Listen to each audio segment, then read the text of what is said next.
Neo's got the mic, he's taking charge. Carl's geeking out, his knowledge large. Ryan's dropping facts like a game pro. On Party Chat, we'll steal the show. Plug in your headphones, feel the beat. Talking games with passion can't be beat. From launch parties to quests untold, Party Chat's the place to be, we're bold.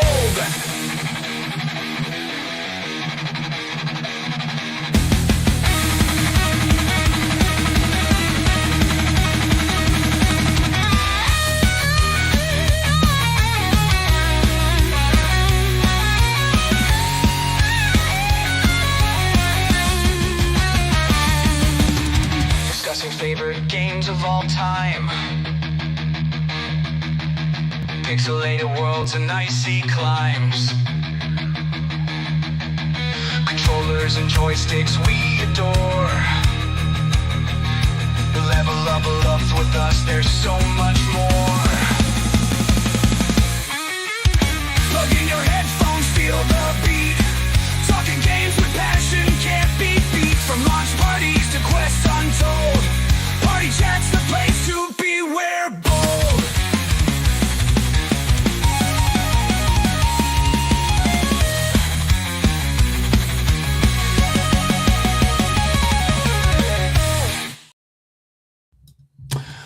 Hello, everyone. Happy Tuesday, and it is time for another Party Chat. It's been put off for a while. We had to cancel last episode, and my Tuesday stream has kind of fallen apart the last couple weeks. So we didn't have a top 5 last week either, but it's good to have another Party Chat. We got the whole band back together, and we got a great guest I've been wanting to talk to for a while. So hello, everyone, and we'll go around here and say hi. Carl, how are you doing today?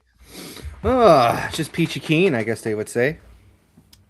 Well, glad to have you back for another episode of Party Chat.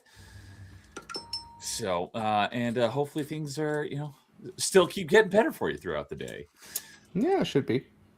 So, Ryan, how are you doing? I know you've had some troublesome stuff lately as well. Hope things are, on the up and up. Well, just busy all the time. Apparently, taking care of a house is well. It's something new. And I'm learning how to do a lot of stuff. So I'm just going to get this out of the way now. I kid. No, let's go.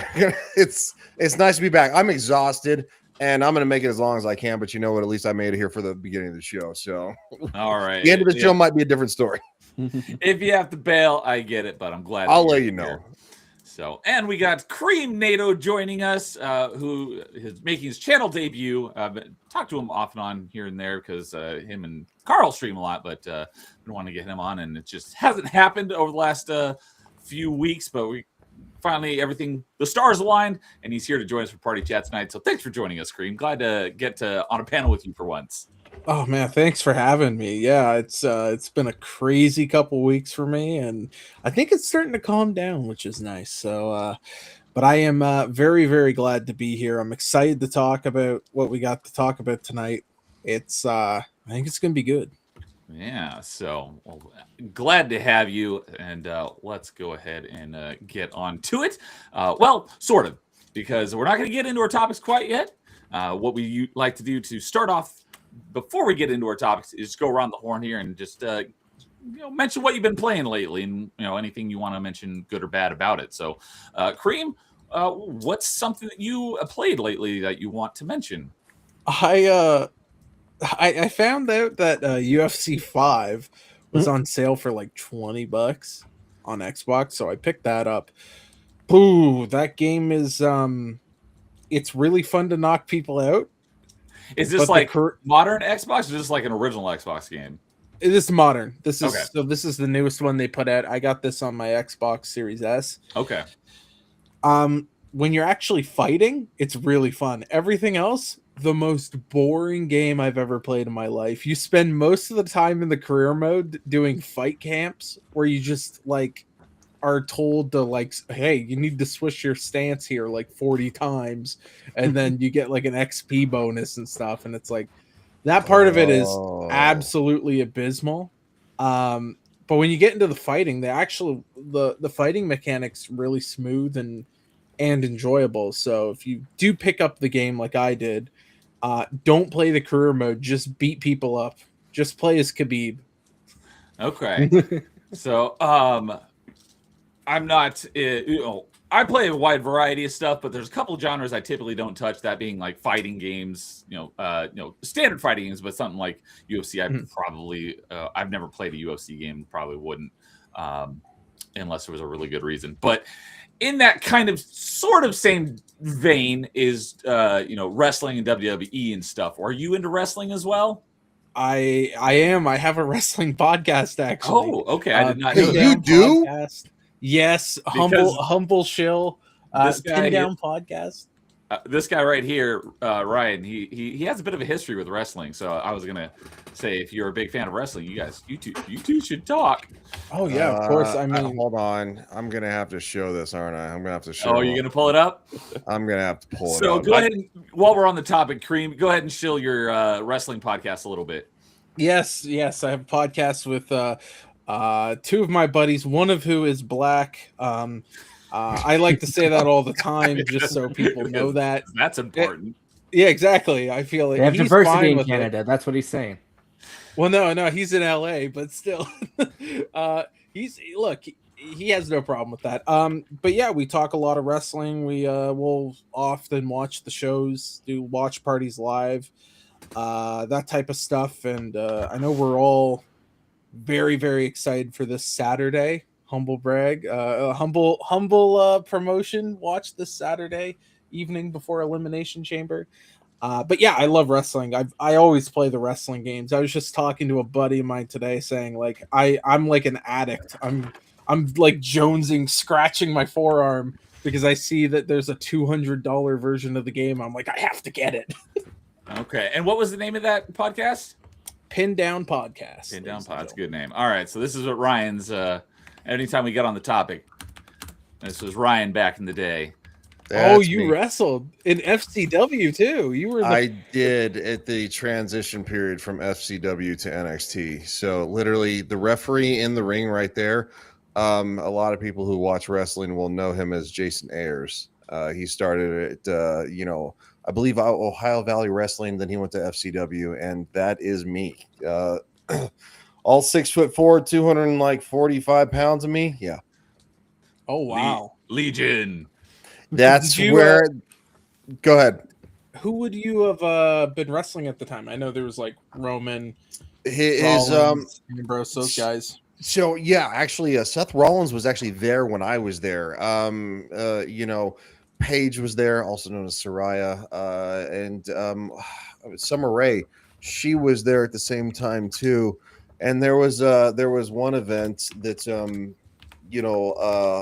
again, this is back when they kind of did like a little bit of an internship program kind of thing. It was during their transition phase to where now it's a little more. It kind of went back to being maybe not as easily accessible, but anyway, yeah, I was I had two entrances in one night, and Summer was actually again, I was in the gorilla position. I was getting ready to walk out.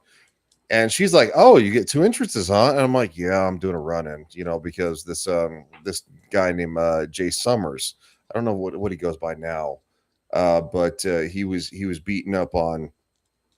Basically, Shelton Benjamin's cousin was there at the same time too, and yeah, he was trying to get out from under his cousin's name, but anyway, basically he won, and Jay Summers like kind of jumped him from behind and put him in a submission move, and the referee's trying to pull him off, stuff like that, and like I walked out and kind of like basically it was coming off an actual a medical surgery, so the referee was meant to keep us apart technically, because I was not cleared to actually for any kind of physicality. So it was funny though, because this is not this picture, but the referee is probably 4 inches shorter than Jason. He was a small guy, and he's wrapped around my waist as I'm like dragging him around the ring, and and because he's trying to stop me from, I'm not actually going to touch him, but it's a gimmick. So anyway, yeah, that's me back to full health. I was good to go. It was one hell of a match, and Yeah, it was at that transitionary phase of FCW, as you can see the posters, but then if you see the apron, it's got the black and yellow for NXT. Yeah, they got all the NXT stuff there. Is that Justin Gabriel on the That is poster Justin back there? Gabriel. This Oh is my yeah. god. This is like 12 years ago. Well, probably about 11 years ago, because it was towards the end of 2014. Yeah, this was pretty close to when I started watching wrestling. Okay. So I remember Gabriel showing up on stuff. I'm like, this guy's cool, and then he Yeah. just disappeared. Do Like, you? oh, shit. I'm drawing a blank on his name too. He was good grief. He was a manager. What was his name? Anyway, I'll have to look him up. But anyway, he was he was on the main show, but he actually showed up to do commentary. And Was so that it was Del Rio's manager? yes. Thank you. Oh my god, Ricardo. Ricardo. Yeah. yeah. Was Ricardo Rodriguez? Yes. Yeah. Oh my god, I haven't heard that name in so long. He did commentary for the match. He did commentary for my match, and I got to train with him a little bit too. So again, I was still kind of new, and well, you do train with people because you have to.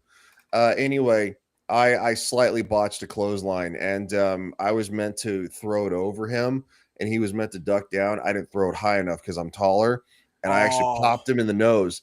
And he looked at me because again, he has more experience, and he was like, "You get one," and I was like, "What do you mean?" He's like, "You get one mistake." He's like, "If you pop me again, I'm gonna pop you back," and I'm like, "That's fair." And you know what? Guess what? I didn't pop him back. So you learn from your mistakes. But yeah, it was God, it was a good experience. Oh man, I can imagine. Well, it sounds like you guys definitely need to talk some more wrestling, but this is not a wrestling podcast, so we're gonna get back on topic here to video games. Well, there's wrestling video games. There are wrestling video games. Sure, there's maybe one that'll come up soon. tonight. We'll see. But before we continue on, just want to shout out to dudes over on Rumble. He said "Rise for the Clown." I'm not exactly sure what that was in reference to, but good to see you, dude. Hope you're doing well tonight. And then he also let me know that we got a Rumble raid from Darmouth. Appreciate the Daramuth. Okay. Yeah. I wasn't sure. So thank you for the correction. And I appreciate the raid. So welcome all the Darmuth Raiders. So, but all right. Ryan, what have you been playing lately? Nothing, because you been too busy? No, actually, I've wanted to, but so that new computer I got, it got a Windows update and it crashed my system. Oh, that is not good to hear. Both of my computers were actually they got both computers, the streaming one and the gaming one, got the Windows update. The streaming one, which I don't leave my computers on unless they're doing an update for a game, which is usually only the gaming one. Both were on, both didn't shut back down, and my gaming one had the crash screen, and my streaming one was, even though it has a heating pad underneath it, to disperse the heat, okay. Yeah, so it's because we don't have really air conditioning here in Colorado. Okay. Air conditioning is like a Florida thing. Anyway, so I have like an extra cooling for each unit, and it was screaming. The streaming one was like, it had been on for a couple of days. I was so irritated. And then of course I tried to reset the old one. So anyway, I'm trying to contact the manufacturer and get things replaced, because I wanted to. But I've been so busy that it's a long wait time. So I'm gonna have to do that tomorrow, because again. All right. Yeah, that's a bummer. I get it. Yeah, dude, it says Microslop has been sucking a lot lately. That is true. Yeah, you know what? I feel bad for anyone who's on Windows 11. I am fortunately still on Windows 10. I have no plans of switching to 11. Both computers are on Windows 11. That's what I figured. So, well, hopefully that all gets straightened out quickly, and you can. Well, it's not even a year old. That is March 20th of last year. Wow, yeah, that's not doesn't sound too good. So, what about you, Carl? What have you been playing lately? I've just been playing a bunch of stuff here and there. I've been playing some Diablo 3 and Diablo 2, just kind of bouncing back and forth on that, just to try them out.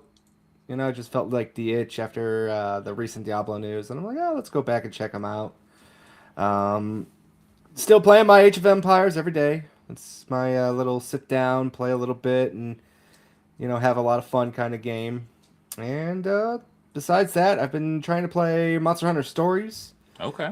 I'm trying to beat one RPG every month, and Monster Hunter Stories 1, 2, or the first one. the first one? Okay. Yeah. Is 3 out yet? No, it comes out next month. Okay. So that's basically all I've really been playing. It's just kind of chugging along, playing a lot of easy pick up and put down kind of games. Just beating through a bunch of other stuff. Just what I can. All right. For myself, I finished. I started back in October, but I took like a break, and I finally got back to it this last week, and I finished off the story. Not for the first time, but first time in probably a couple decades, beating Legend of Zelda: Oracle of Ages, because I'm trying to.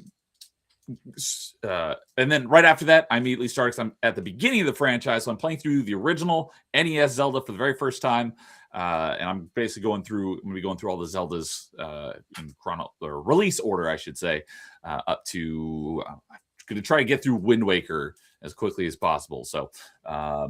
I'm currently in the middle of original NES Zelda, but a couple other games that I just recently played through.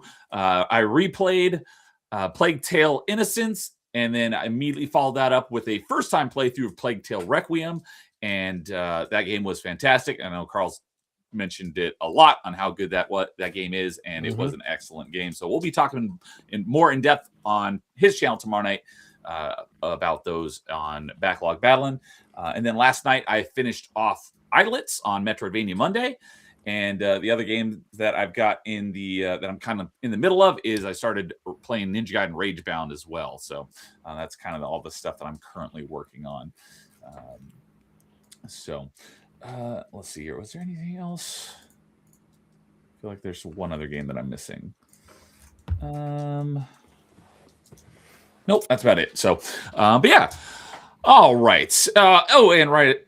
Dude said he upgraded, out of Windows to Linux a while ago. I know he is a Linux supremacist. Yeah, sounds like dude. He always goes with the alt tech stuff.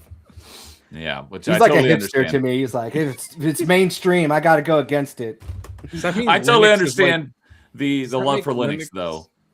Does that make it the Mumford and Sons of operating systems? I don't know enough about Mumford and Sons to be able to comment. I know of them, but I don't know much about them.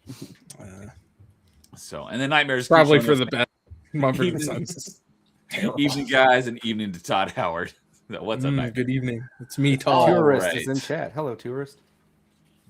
Stop. All right. With that, we'll go on to our first topic for tonight.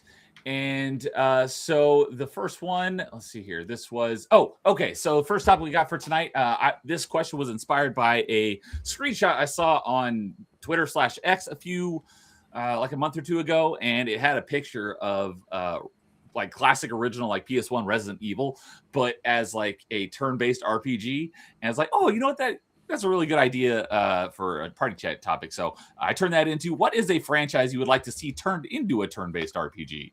So, Carl, I know you're a fan of RPGs. So why don't you go ahead and kick us off with this one? I mean, a turn-based RPG could also be a tactical RPG.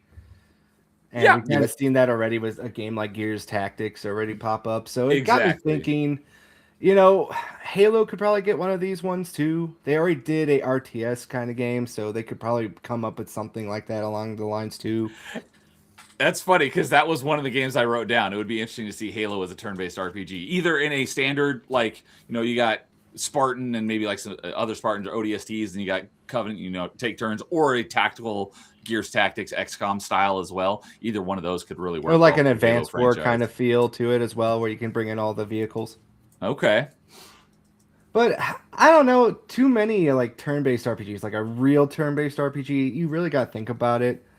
One of them I could see that they could possibly try doing that with is older, Capcom IPs. They like to mess around and do stuff like that too. So you could try to mess around with like a Resident Evil turn-based RPG as well. Okay. So I think you could work around with that.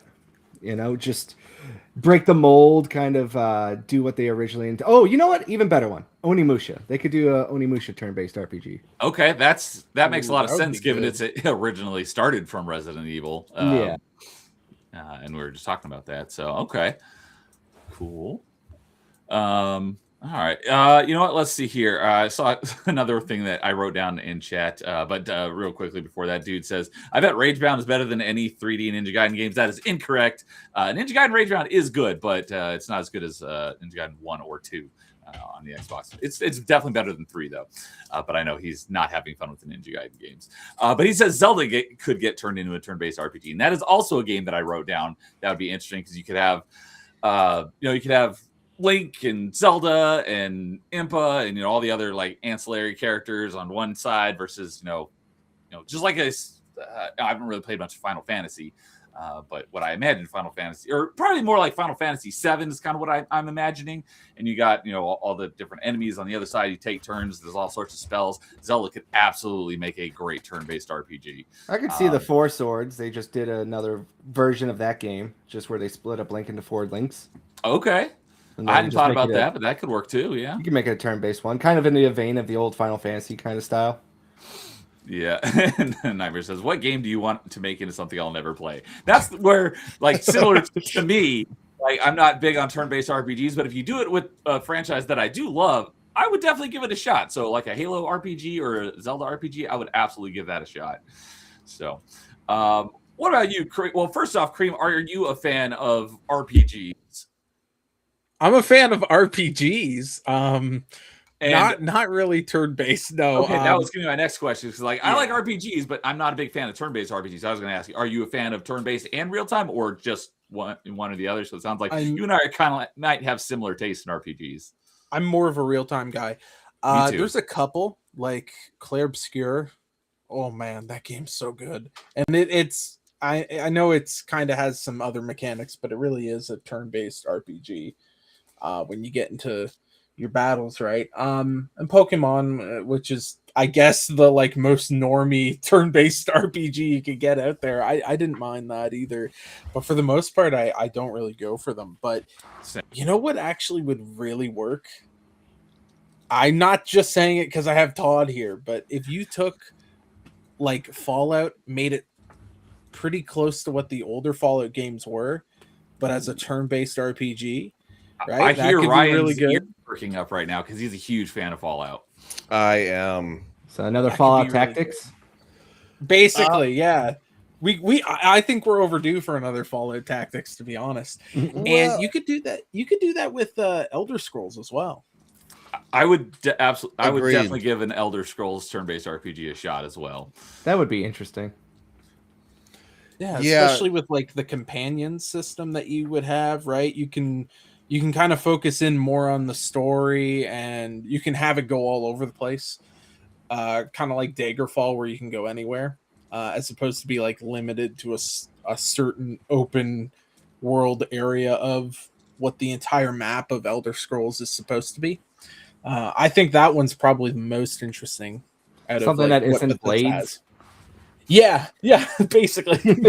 I had such high hope for Blades, and then I played it. I'm like, this is not what I was hoping it was going to be. What was that game even really like? I saw it and I go, that's not for me. That's a tough one to answer. Ryan, what were you going to say?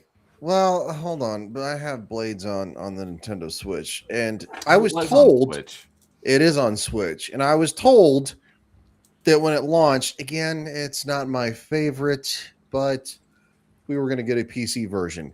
You guys lied. Yeah, I was like, I don't think that ever happened.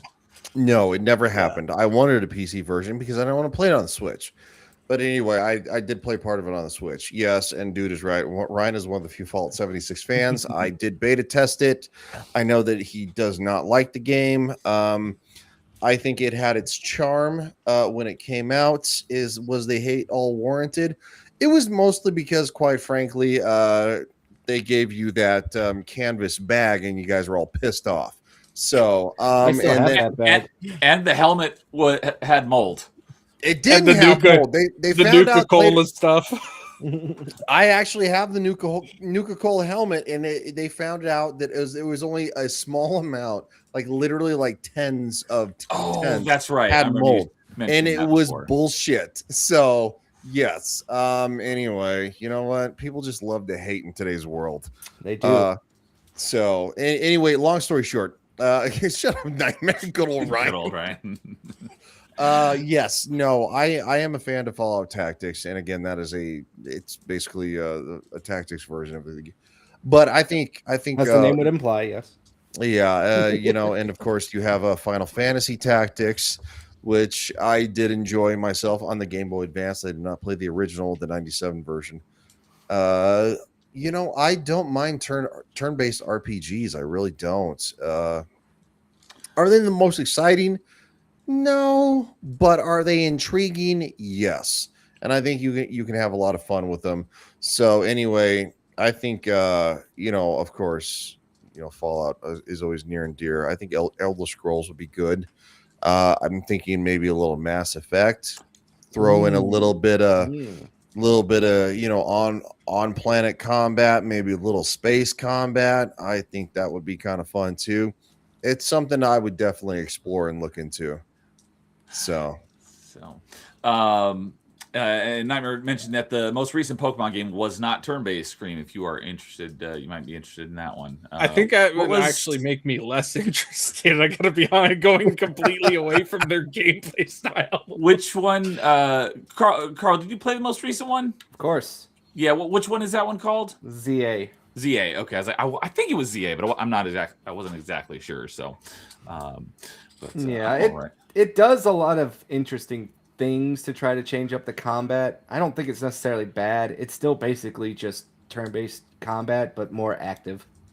Okay, maybe more like Expeditions combat, which is turn-based, but more action. It's more action-based, but still just move your Pokemon in the spot, they do an attack, then you can you can't just like constantly spam the move, you know? Okay. So it's like you move your Pokemon over here, he does an attack. Move your Pokemon over here, does an attack, and then there's a charge up time. So if it's a weaker move, it charges up quickly. If it's a powerful move, it takes a little extra time. Yeah, that doesn't sound too bad. I might have to check that one out eventually. Give it a look. It's not bad. Like ZA is not a bad game. I think a lot of people were just really hating on it. So, all right. Well, as for my answer, all of them were taken by you guys. So that's great. I wrote down 3, and it was Zelda, Halo, and Mass Effect. I would absolutely give any of those a shot in a turn-based RPG style. Kind of what I was explaining with what I would imagine Zelda is turn-based. Swap that out for a sci-fi setting. For Mass Effect, you got your squad mates, and you got your biotics, and your tech, and your soldier powers, and that'd be. I would definitely be interested in giving that a shot if that were a thing. Just think of the space battles, dude. I didn't even think about like space battle. I was just thinking of like ground combat, since that's basically what all of Mass Effect is. There's not really much space combat in Mass Effect, but but you could add it. You definitely could still adapt it to almost like a turn-based 4X game almost. What are some of those? Is it Homeworld? Where you have like these massive fleets to go and like battle other fleets in space. You could maybe do something along those lines. That could be pretty cool too. I didn't think about the space aspect, but that would totally work. Could you imagine the original game remastered in that style? And then of course you have to coordinate all the fleets against Sovereign. Dude. That could be pretty cool. That feels like it would be a tactics game too at that point too. Oh, I mean, it would be a pairing, yeah. Because you can have like Sovereign be the giant big boss battle like they always have in these tactical games. But you could also actually pair back and forth between the inside the Citadel battle with I'm losing his name. What is it? Sharon, thank you. On the first one. Yep. Yeah. And then all the stuff going around on the outside of it. Yeah, that would be really cool, actually. And you like switch back and forth between the battles going on concurrently. That could be really cool. If anything, I think it would just be a spin-off side-by-side kind of game at that point. Yeah. where you play as like some support craft or something, following the Normandy on their missions, doing space battles and stuff. With Yeah, the death. not necessarily playing as Shepard and his crew, but more like the Mass Effect 3 multiplayer where you just have these like nameless other characters that you could build a squad out of. Well, of course, that's the only way that these type of games would probably really work. Let's be honest. That'd still be cool. I'd be stoked to try give that a shot. Oh, you know what? Also, I forgot. Onimusha did get a turn-based RPG. Onimusha Tactics. Oh. All right. I did not know that game existed. I forgot about it. I was just looking at my giant stack. I've been reorganizing all my games, and I'm like, oh yeah, they did already do that for Onimusha. But now we're gonna go a proper turn-based JRPG, not a tactics one. Okay. So, and then dude says Pokemon had a tactics style game called Conquest. That is true. And he says, here's a crazy idea. How about a Final Fantasy turn-based game? And then everyone would hate it and cry about that too. Oh man! Not that I've played any of them, but I am definitely much more interested in the real time than the old I prefer turn-based. real time, but you know what? When you can actually just kind of like pause and just like save in the middle of it, and you could just like go bloop and turn it off and flip the screen down, kind of like Final Fantasy Tactics. It was kind of nice to play on airplanes way back in the day in 2003. Oh yeah, I remember playing Pokemon Heart Gold on the school bus, and it was so great because somebody would like distract you. I'm like, oh, I didn't lose. We're good. We're okay. Or quickly hide it when the teacher's walking by. You saw nothing. Nah, I wasn't that smart. Yeah, it makes it easy to play in short bursts and stuff. So you don't have to really keep up on what's going on. So Yeah, me and my friends in high school, we would trade Pokemon during our history class. That was one of our favorite things to do. But there's no reason why they couldn't pull. Correct me if I'm wrong, since you're far more knowledgeable in this franchise, Carl, than I am. But I think the Yakuza kind of did this because either they were turn-based and they went real time, or the other way around. But they kind of have two branching, where one branch is still turn-based, and the other branch is real time. Is that right? So basically, they started off as like brawler RPGs, and then the big joke for Yakuza 7, because this was announced on April Fool's Day, was that they were going to make it turn-based. That's right, and then they actually did. And everyone didn't take it seriously until the game came out, and they're like, oh, it's serious. So when you play as Ichiban, he's got a case of the special needs, as I like to say. So he sees the world as a JRPG. That's why it's the way it is. Okay. So it's more like... It's more of the way the game is portrayed is what's going on in his head, not necessarily what actually happens. Yeah, basically. Okay. But where I was going with that is you could do a similar thing with Final Fantasy, so you could appease both crowds, where you have, it's one branch of Final Fantasy games that are this new, more modern real time, and then you could have this other branch that sticks to the more classic turn-based style. So I think they could both do well. Final Fantasy fans, is what I've been learning with the more research I've been doing on topics, is that they hate everything. That's, you know what? I respect that a little bit, actually. I think that's most fandoms. Star Wars, Final Fantasy, Fallout. I mean, yeah, being a fan of something just means you hate everything. Like, dude, people were shitting on the Fallout television series. Season 2 was better than season 1, and I'm somebody who knows the lore inside and out, and they just want to go. I'm vindicated because I mentioned it on either an open mic or maybe it was during one of my Metroidvania Monday nights, or because you're a big fan of Fallout. And I was like, I want to say Ryan's liking the Fallout show despite being a huge fan and recognizing the inconsistencies between the lore and the show. I was like, I think he still likes the show. So I was correct. I do still like the show. Season 1, I probably would say I was 72% happy with. I had some big problems with it because there's some certain things that don't. The Fallout show looks like shit, dude. If you haven't watched it, what do you mean Mr. House deserved better? No, he didn't. He's just repeating what he's heard. Don't worry about it, right? Like no, he didn't. Mr. House. I didn't Mr. even. House was he was a strategic player in all of this. I'm not going to argue with the chat.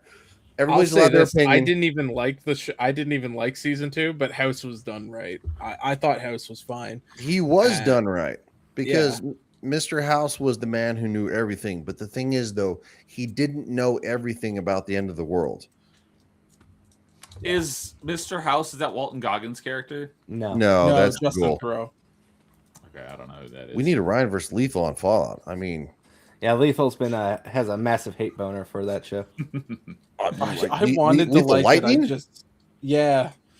I don't know him personally, so if anybody does, I mean, I know him. Yeah, we know him very well. Yeah. Okay, well, if y'all want to set it up, You gotta figure it out with Australian time, though. That's the problem for you, Ryan. Yeah. I mean, I have Wednesday, Thursdays, and Fridays off, so we can figure it out. Yeah. Yeah, but you're an old man who goes to sleep at 7 p.m. It's No, 7:30. he's up right now. It's fine. We'll make 7:30. him He's wake frisky up right at- now. He had his coffee, all right. It's fine. We'll make He had an Lethal wake actual up at bowel like movement 4:30 today. or He's something. really good, man. I mean, We'll I'm just willing to force have a Lethal. conversation with anybody. I'm not. I mean, trust me, I've pissed off some larger YouTubers. Like, I'm actually blocked by what's her name, Grace Randolph. Oh, well, You know, okay. who isn't? Who Yeah. has a hard on boner for freaking nerd, Gary from Nerdotic right I hate now, boner. and she's had me blocked for like a couple of years, all because I proved her wrong and she didn't like it. So again, I'm not looking to fight with nobody, but I love talking about this is what nerds do. We fight about nerd shit. True. So my buddy Rodzik in chat brought up something. So I'm assuming the Fallout show is much better to the Fallout franchise than the Halo show was to the Halo franchise. Yeah, I would say kind of the only difference is the Halo show wasn't canon to the games, whereas with the Fallout show they keep saying it's canon, which is kind of making some things pretty muddy with the story. I think that's the only thing where I have a problem really with the Fallout show. If they came out yesterday, if they come out tomorrow and say, hey, it's not canon, but it just kind of is taking place in the world of Fallout, I'd be like 10 out of 10, everybody watch this show. Okay. I think it just does a good job capturing the spirit of Fallout. There's a lot of really good things that it does. Like I'm not going to sit here and say the show is complete crap, but yeah. I tend not to really get too deep into the lore of Fallout, to be honest with you, because it just seems to be just all nutty and just crazy. Well, yeah, I mean it's basically as if the 1950s split off and became the late 22nd century. Sorry, no, 21st. 2170 something is when it takes So place, right? It was so well. No, it takes place literally after the events of, I think it was like 5 years after the events of Fallout New Vegas, which they did make canonical. They fixed the error from the original game. I'm sorry, the original season. Yeah. Okay. I just like listening to people talk about the theories behind the nuclear war on YouTube. Also, at the same time, there's nothing wrong with Fallout 76. They tried something different. Yes, actually, you know what? It was kind of fun because the Wasteland has been nutty since the first game, and you'd have in Fallout New Vegas, you'd have weird Wasteland or whatever it was, and you have like these crazy, insane encounters. But the Indiana Jones from Kingdom of the Crystal Skull, you'd find a refrigerator in the middle of the desert with a skeleton sprawled out, and he had a fedora on him. That was a reference to the freaking movie. So I mean, Fallout 76. The reason I liked it is it felt desolate. It felt like because this plague that overtook every single human being, they all became basically rage monsters. And the only vault dwellers that came out were from 76, and you had to scavenge and find a way to try to fix things. That's not a bad story. That's a good story. You could make a movie out of that. If you take the Fallout name out of it, people go watch that movie, but you put the Fallout name on it and they go, oh no, I don't want to watch that. Well, the biggest problem, like you said, was that whole desolate wasteland that a lot of the original players just did not like. Yeah, I mean, it was. I have a really bad. Should I just say my joke? Was it desolate because no one was playing? I had to lay that in. I know people were playing. I just had to. Are you on Fallout 76? No, that's actually a good joke. I like that joke. Yeah, it's not a joke, but it's true, right? Yeah. Well.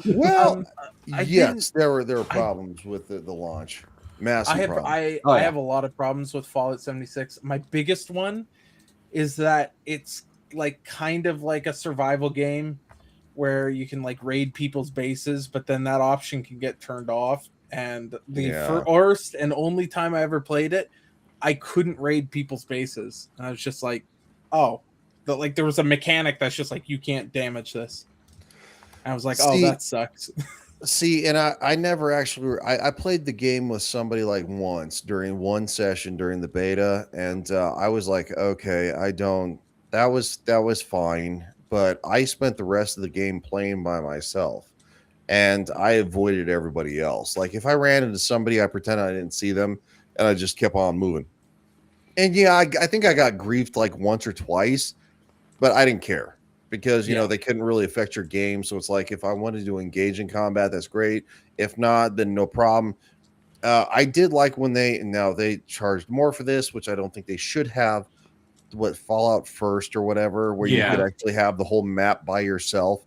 I thought that was a great idea. However, charging for it as much as they did, I think that was bullshit. So yeah, I remember that controversy too. Yeah, I heard a lot of crap about that.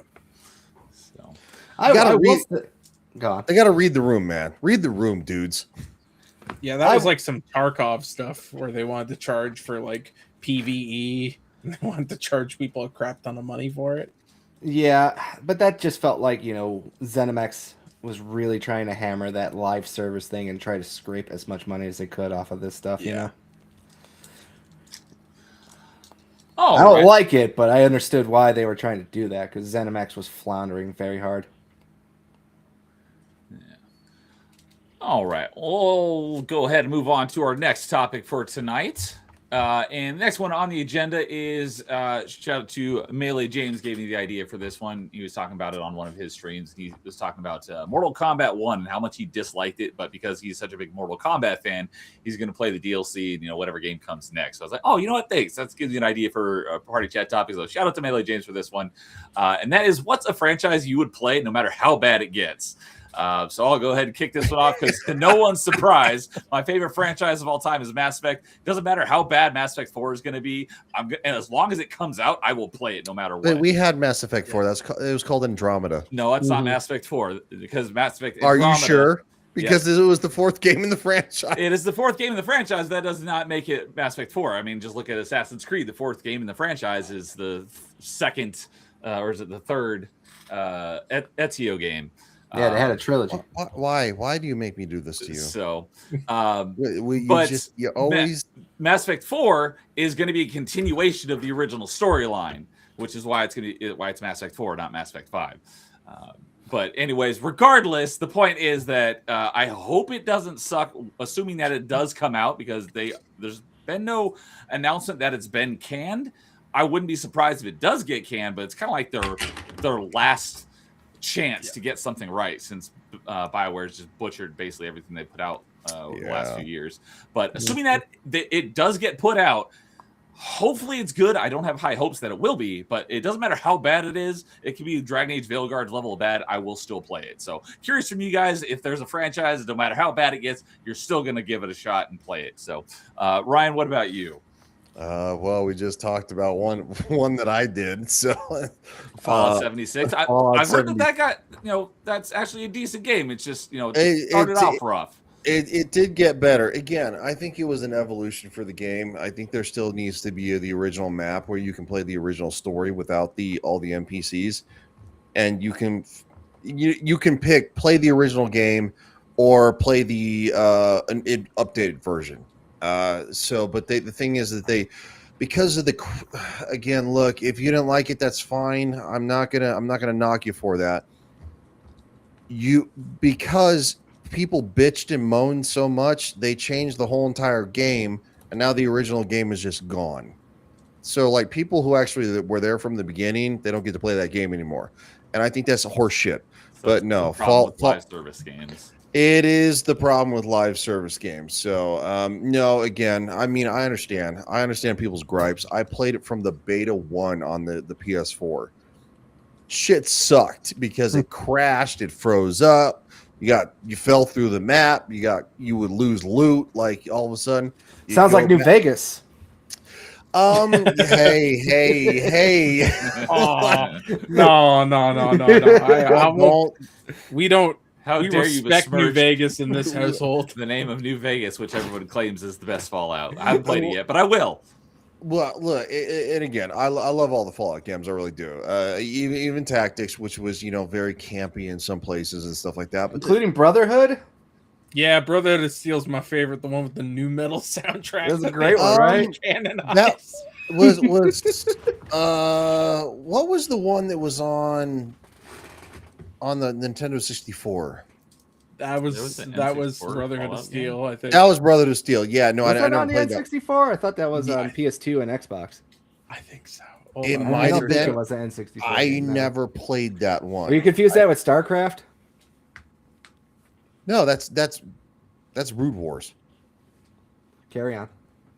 Okay. And there it is. Nightmares like New Vegas is the best source. Look, New Vegas is actually my number one pick for best Fallout game. I'm not going to argue that. It had massive problems too. But Fallout 3 and Fallout New Vegas had the same massive problems because the bigger the file size, the more it crashed. So anyway, Elder Scrolls had that problem too. Yes, it did. Anyway, so my love for the Fallout franchise will never wane. Yeah, I might. I have overlooked a few hiccups in the first season, but the most blatant one was the destruction of a certain iconic city that really bothered the holy sweet mother of Jesus out of me. Yep. Until they kind of explained it. There was no Fallout. Yeah, dude, there was no Fallout in Nintendo 64. Well, yeah, I didn't think so. Brotherhood of Steel was on PS2 and original Xbox, though. That's what I just said. I think it was. Yeah, right. that's what it was. It was actually advertised to come to the 64, but because it flopped so bad, and they never did. It never did. That's probably for the best. It didn't. Well, it should have never came to the other ones. But anyway, so yes, I am extremely critical of. I enjoy what I enjoy, but so like there are people in season 2 who criticized a certain ginormous thing that will destroy you no matter what, being in season 2 pre-war. If you know the canonical lore, then you actually know that there was a certain clave that was doing massive experiments before the war. Yep. That came into the post-war. So again, I actually can debate people on the lore until I'm blue in the face, because I've probably forgotten more about Fallout than I actually love about Mass Effect, and that's real. And I love Mass Effect. So no matter how bad whatever the next Fallout game is, you're still gonna play it. Oh, I'm gonna play it. And you know what? My least favorite Fallout game is Fallout 4. There might be some hate for that one too. I also have not played much of it, but I will play through it eventually. But when it came out, I heard like nothing but bad things about it. But more recently, I've heard nothing but good things about it. So I think the general consensus on that one has kind of flipped over time as well. Fallout 76 has made a little comeback, yeah. I'm talking about Fallout 4. Oh, sorry. But yes, Fallout 76 has definitely. I'm just gonna say this: there was a lovely mod that helped with a lot of things. You didn't have to hear this phrase ever again. Another settlement needs your help. That's the best part about the game, though. That was the worst part about the fucking game. Kept me busy. Sorry, Neil. I'm like, sorry with the language, but Preston Garvey is my spirit animal. Got me some bottle caps, man. That gives me an idea for another party chat topic. What's a game that you want to get turned into a simulator game? It could be a Fallout 4 settlement simulator game. Can I get a simulator game Fallout Shelter? Yeah, well, yeah. I just like it. Not quite what I'm thinking, but that's close enough. I already made my dream game, so there you go for that. I just like in Fallout 4 where you just force an old woman to take drugs so you can find your kid. And I was just like, that's weird. No one's got a problem with, like, one guy is slightly disappointed that you're feeding this old woman drugs. Bro, we live in like the apocalypse. Do I really care if this old lady who can barely see is getting high on jet? Fallout 3 has something to say about that. You have gained bad karma. If I will say something, it is funnier that you could turn you recruit one companion and you have to get her sober. That's a funnier part. Yeah. While I was talking about Mass Effect, dude made a good point. Yeah, the next Mass Effect is going to suck. Everyone that made BioWare good is gone from the studio, which is why I don't have high hopes for it. But yeah, agree. And in Nightmare, yes, I am. Yes, only because he said to something trigger sideways. I'll change it. It's just, no, that's just his default profile picture now. But I do have. Wait, you don't like Goldeneye? No, we have this ongoing thing that comes Oh up no! You know what? This.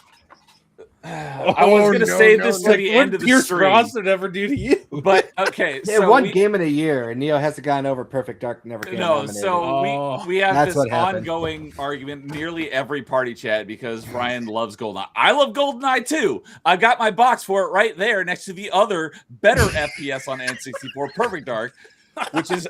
It takes everything GoldenEye did and did it better, which is why Perfect Dark is a better game. Superior rare game? Is that the superior rare first-person shooter on N64? Both great games, but Perfect Dark is better. Ryan hasn't even played Perfect Dark, so he can't say that GoldenEye is better. I played hundreds of hours of both games, but I've been saving this for like the last month and a half, so this is a good time to go ahead and bring this up. So give me just a moment here. You're gonna deviate from the actual topic for this? He's been so blue balled by this. That's what he's been Look waiting at this. for, This is Metacritic's highest rated games of all time. Perfect Dark at number 7, GoldenEye at number 18. Yeah, Suck but it. I mean, it's also saying that like NFL 2K1 is higher. I don't know. It's man. losing to Soul Calibur, bro. Soul Calibur, the original Soul Calibur. I've never played it, so I don't know. Two But I just want Mario to point Galaxies. out Think that about Perfect that. Dark It's not better than two higher Mario rated Galaxies. than GoldenEye. So I've been hanging Perfect on Dark's that one higher rated than Halo. I don't know about that. I don't know if I agree. I with definitely don't agree with that, but yeah, Perfect Dark is better.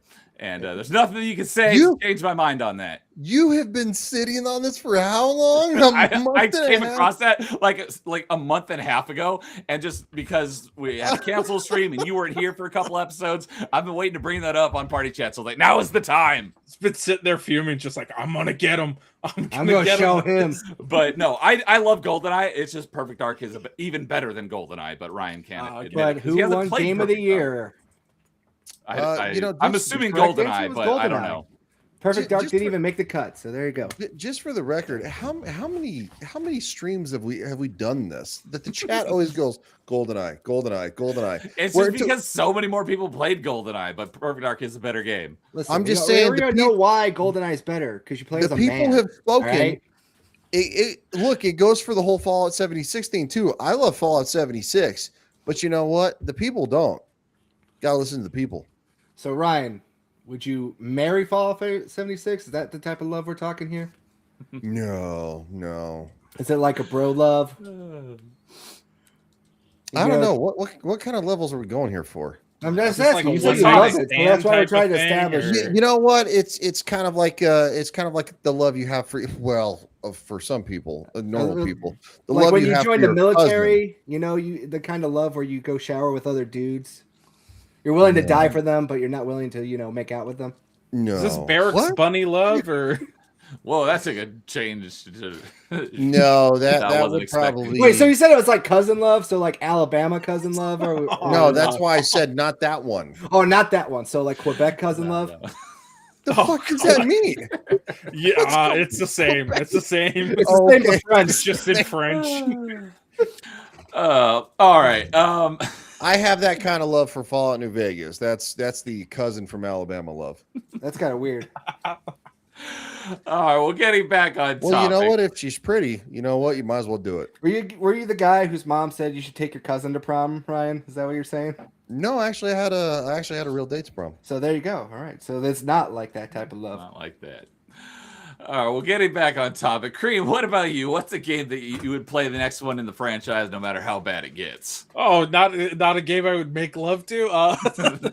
Maybe we'll do that on a future episode. Okay. Got off the rails. You know what? Fallout is kind of one. Mass Effect is another one. I would agree with those. GTA. We gotta talk. I love GTA. I don't even care if it's the worst game ever made. I'm playing GTA. I will play those games no matter what. I'm gonna pre-order the next one. I don't even care. I don't really pre-order games. I'll wait for them to come out. Nah, I want GTA installed. I'm gonna be up, just like injecting Red Bull into my veins with an IV, ready to play that game as soon as it drops. And also wrestling games. I'm assuming a piece GTA of crap. 6 is your most anticipated game right now. Yeah. Okay. He's hyped for it. Can I ask you real quick? What is your favorite wrestling game of all time? My favorite wrestling game of all time is SmackDown Know Your Role. That one's my favorite. Yes! I know it's. I want to say, isn't isn't that the one that Ryan mentioned? Yes, literally like a couple days ago. I swear I wrote that down on a top 5 that you were on at some point. That like is I had never played the game, and then Okay. I found it in like a for the PS1, just in a bargain bin for like $2. That and Warzone, so I picked up both of them. And I like Warzone, but I much prefer the THQ games over Acclaim. Oh, absolutely, dude. Like because I played the original WWF SmackDown. Then there was Know Your Role.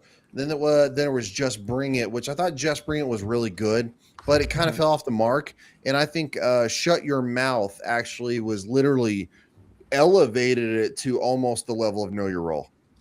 God, that was good. Well, I was almost gonna say good TV. God, that was good gaming because the encounters and the random stuff that would happen, like you get like, you'd see like the Undertaker, like, talking to somebody behind like this wall, and he'd walk and like all of a sudden he got beat up and the camera would run around and he was rolling on the ground and then he'd be like absent for, so good. Which wrestling game had Al Snow in it? That's the best one. Oh yeah, well I think he actually was in. Was he not in? He was definitely in some of the SmackDown games. For sure. Oh man, Neo has no idea who Al Snow is. He's confused. I have no clue. Yeah, is that who you just changed your avatar to? No. Yep, that's Al Snow. That's definitely Al Snow. You're right. I think that's Yoshitatsu actually. What does everybody want? Head. What does everybody need? Head. I have no idea what's going on right now. No, the best wrestling game was WCW versus NWO for the N64 guys. You're both wrong. Okay, I never played that. I never played that one.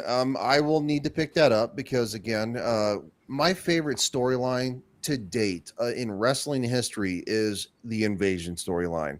WWF versus the Alliance, WCW and ECW. God, that was good TV. That was must see TV because not only did Stone Cold Steve Austin become the bad guy, it elevated Stone Cold Steve Austin and The Rock to these like epic level rival that I think is probably the best in wrestling history. Yeah, I prefer when they had like the Black Nationalist wrestling group out. That's my favorite time. Oh yeah, the Nation. Yeah, the Nation Domination. Remember they had the white guys who were rapping with them? Yeah. That was real weird. We had Farouk in there, man. That's all we needed. Yeah, Farouk. That's what Dwayne Johnson got his first start. D'Lo Brown, him off as black. Yeah, he was Mark Henry, Godfather. Yep. Yeah, he was Rocky Maivia then, and then because The Rock is my favorite of all time. Kane's probably second, and then Stone Cold. But yeah, I have a rule about wrestling games. A wrestling game is like goated to S tier game if it has Ultimo Dragon as a playable character. That's why WCW is the best one, man. Yeah, he's in WCW Revenge. He's in a ton of the SmackDown games. It's not like Ultimo Dragon is like. I mean, he is great, but like, it's not like he's the best character to play as. Yeah, both of those games happen to be the best. He was in quite a few of them too. You know what? One of the reasons that Shut Your Mouth was one of my favorites too, as well, is because it did incorporate a lot of the WCW and ECW characters. You had Booker T, you had Rob Van Dam, you had, I believe, Ultimo Dragon wasn't unlockable too. And I always gauged my wrestling games by how well they did the entrance of a superstar. And it was always, of course, it was The Rock, always number one. And then I think Kane and Stone Cold Steve Austin, like it needed to feel like I was almost watching it on TV, but in video game form. And Shut Your Mouth, in my opinion, was by far the absolute best at entrances. So because it had the flash photography in the audience, like I think it was spot on perfect. What was the WWF game for the N64? There was WrestleMania 2000, and then the best one, the most memorable one, was No Mercy. For I 64, I think think it was Warzone No was on Mercy. there. What's the one that had Stone Cold on the box art? Warzone. Warzone, that was the Yeah. first one, and then That it was game was WrestleMania 2000. Terrible. Oh yeah, it was not good. It was awful. It was And so the best part about that game was the really crappy like sound effects that they had, just randomly thrown in there. For No, guys. the best part of the game was the promos that the wrestlers pre-recorded, like Ahmed Johnson, which is just inaudible. I mean, I don't think there's a single language that what he's saying lines up with. I'll say this. I love the Nintendo 64. I really do. But yes, the audio on the cartridge compared to the PlayStation was just ass. Oh yeah, It would be like, "Hit the smell." It was just like, it was not the same. and they're very blocky, and they don't really look like Yeah. they make sense. They all look like they have Down yeah. syndrome and autism fighting each other. Yeah, and the entrance videos, like they would just be like flashes of their actual entrance, like screenshots. It's like They would 140p as well. It's like you're watching. Yes. They had to make some concessions to fit it on, cartridges rather than discs that the PlayStation had. So Yeah, it makes so sense. They made a lot of concessions because they didn't even make the gameplay good. So there you go. They That's had to make not- a lot of concessions. That is not correct, sir. WWF No Mercy, you could when you could actually go into like the bar and you climb on the pool table and rock bottom somebody through it and it would collapse. That was awesome. That was fucking awesome. While we're on the topic, I just pulled up WW SmackDown Shut Your Mouth, and there's someone currently developing a retro achievement set for it for PS2. There Ding, you go. ding, ding. Ring the bell. First dimension right here. It took us There's a about retro an hour in. achievement. Just play We finally did it. career mode and go nuts. Before So- we move off of wrestling games, I just want to mention honorable mention to the ECW game that Acclaim did, which has no reason to exist at all, really. I heard it was good too. It was really just No Mercy, but with ECW characters. But it's just the weirdest game to ever exist. I don't know why ECW got a game. I guess because they were obviously popular, but it's just weird to have like a game with like Rob Van Dam with a giant head. Well, it could be weirder. It could be, Def Jam Fight for New York, where Snoop Dogg is the final boss. No, that's legendary. Come on. And You can't- Neo's probably confused. Yes, RVD Rob Van Dam is actually Jean-Claude Van Damme's brother, who's in Okay. wrestling. Yeah, Very for similar. legitimate. I did not know that. Yes. Cool. I missed it in the whole Perfect Dark versus GoldenEye debacle, as we usually get into, but I saw Amon Ra coming in over on the Twitch side saying moo. So I just want to say moo to you, good sir. Good to see you. Hope you're doing well tonight. And then I have to agree with dude. GTA is overrated trash. No. Hold up. Overrated. I have zero whoa. interest in GTA, but I know it's very popular. I will have one caveat to that. The LSFPD, that was incredible. That was so much fun. As a mod, of course, but Oh, okay. We know For why 5. Neo does not like the GTA games, because you play as Italians. As we all know, Neo is staunchly anti-Italian on this podcast. Well, that's fair, actually. What I played the respect most that, of was but GTA 4, and you don't play as an Italian in that That's one. why you liked it, because you didn't play as an Italian. I didn't like you GTA 4. work for Italians in it. though. Yeah. You were like, Yeah. I can relate to Nico. We're both Eastern Italians. I'm sorry. European Italians. And Roddy says, personally, I agree with this one. Personally, I'm more partial to DOA games over WWE because boobs. Hard to argue with that. Hey, they got They're more not, boobs like, in the wrestling WWE games, games. though, They've been. You gotta say making a Rumble and great effort. Roses. You gotta get that right. You gotta say Rumble and Roses, not Rumble DOA. Rumble Roses. I know Yeah. of that game, but I've never played it. So, That's the best female wrestling game. There you go. all right. What about you, Carl? What's a game that you'll play no matter how bad it is? Upcoming game in a franchise. They don't have to have one scheduled. Just a franchise that if they were to come out with another one that could potentially be bad, you're gonna play it anyways. Basically all of them, because I run a gaming show, so I have to try to at least do something like that to at least give my thoughts and see if things get better or worse. What do you think is most likely to come out and most likely to be bad that you're gonna play? Most likely that's going to come out and be bad. For me personally, that's I don't know. If they make Horizon 3 or Last of Us 3. Okay. Those I know for sure. I'm gonna go play, and then I'm just gonna hate my life because I'm like, why am I playing these games? Because I really just did not like the sequels and follow-ups to Zero Dawn and The Last of Us. I thought Last of Us has always been overrated, but Last of Us Part 2 just was. So you're excited for Naughty Dog's new game, Intergalactic, bro? You ready for that? It's a new IP, so I have no preconceived notions of it. You know what I mean? I can't. I don't have an issue with Naughty Dog as a video game maker. Like, I think The Last of Us 2 is a really well-made video game. It is just the most, trainable story out there for people who understand that reference. It's just, I don't get it. I don't know why people like it. It's won a lot of awards. That one just, I just don't see it. But that's the ones that I think if they made and I play, I will probably dislike them. Is those two, because I find the stories to be just absolutely stupid, and I don't understand why people say they're good. Ones that I know I'll probably enjoy though, that everyone else will hate, probably the new Pokemon game for sure. Okay. If they release a Norse God of War 3, are you going to play that?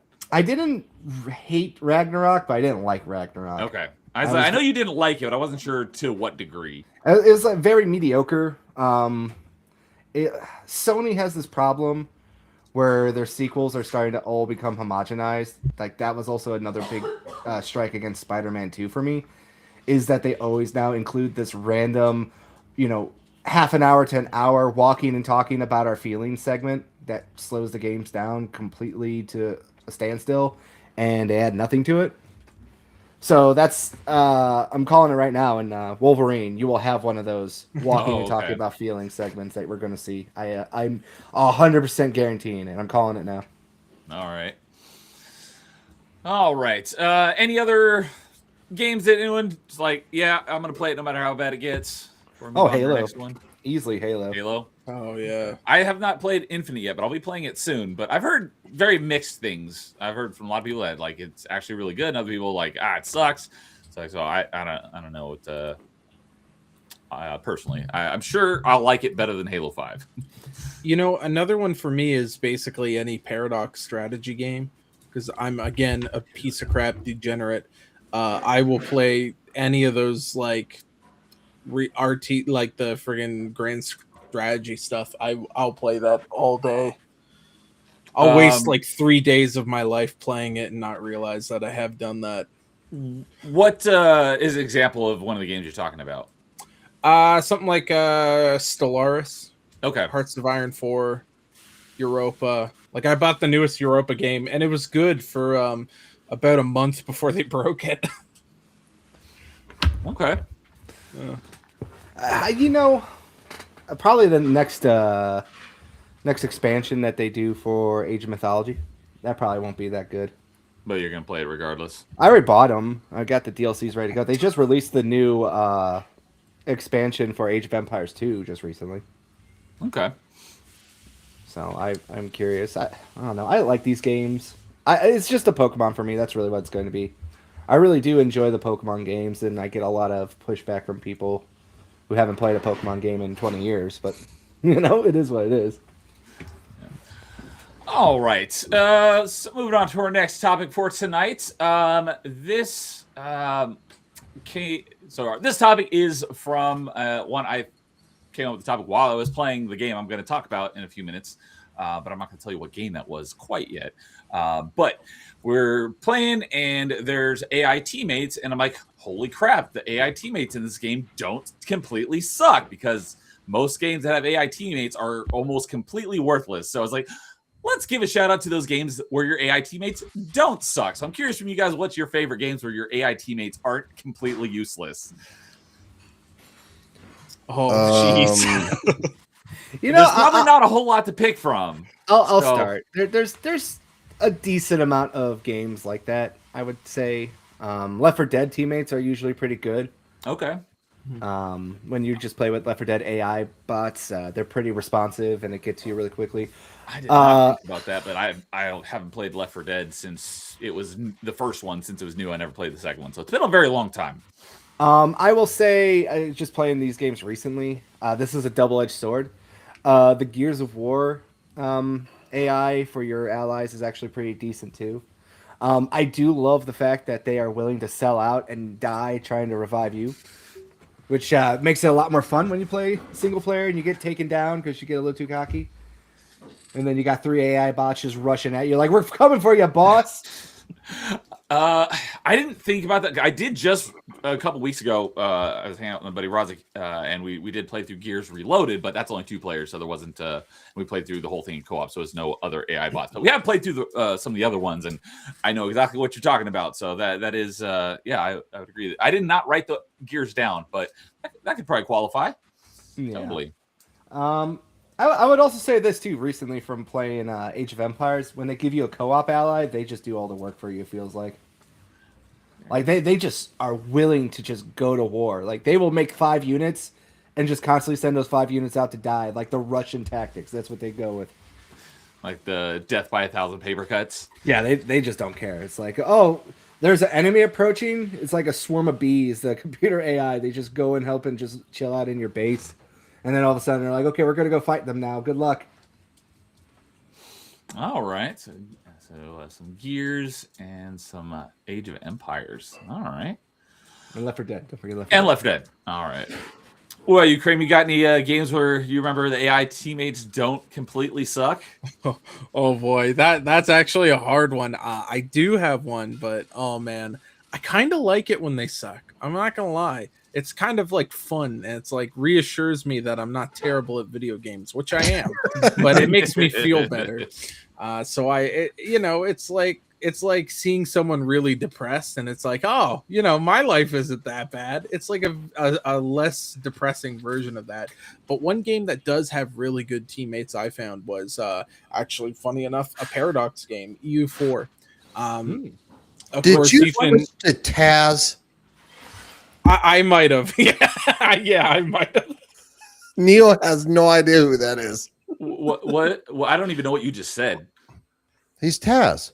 Like the Tasmanian Devil? Yeah. He's right there. Oh, you're talking about his avatar? Yeah. He's not cartoon, though. Close enough. I mean, he kind of is. I have no idea. I don't know who either of Carl or Cream's avatars are right now. So it's a wrestling thing. Yeah. I just had this random image of a wrestling. I just like that you switched to that. Yeah. I was wondering who that was too, and I'm just like, I'm gonna let it go. It probably is wrestling. So it's definitely wrestling. Is that some person named Taz? Yes. Yeah. Okay. Yeah, he was a wrestler and now he's a commentator.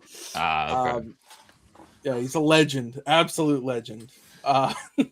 Yeah, but with what was the name of the game that you mentioned? Europa Universalis 4. Okay. All I heard was 4, and I was like, I missed the rest of it.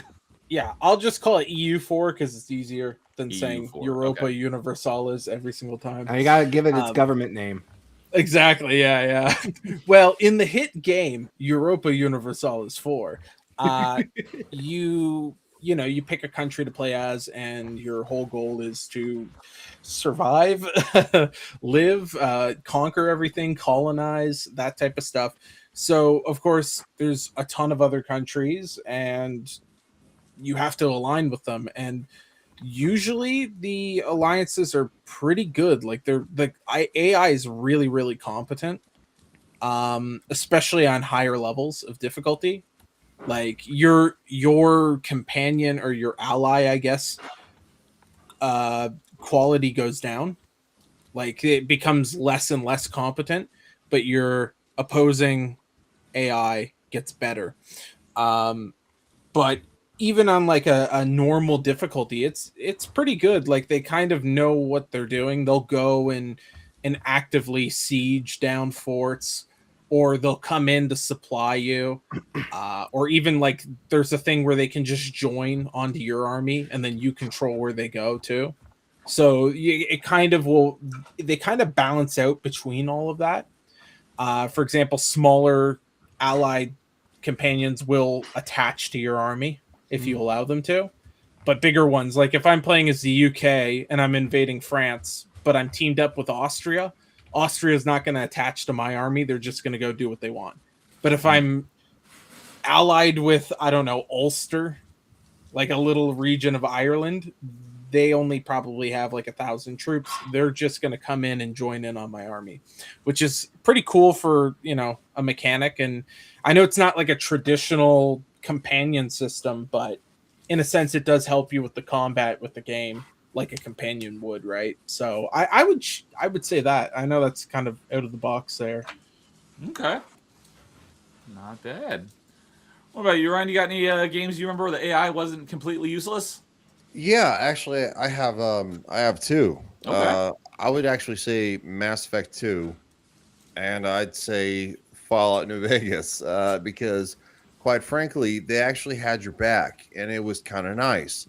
Now, would they really revive you and stuff like that? No, they really kind of wouldn't. Well, you die in Mass Effect. Yeah. You die. Yeah, They can't really revive you. Well, Yeah. you can revive your teammates, but if you go down, they can't revive you, which doesn't really make a whole lot of sense, but it makes sense for gameplay reasons. Yeah, it definitely does. So it's like one of those things that's like, quite frankly, no, I think it's just because I don't want to be like, you know,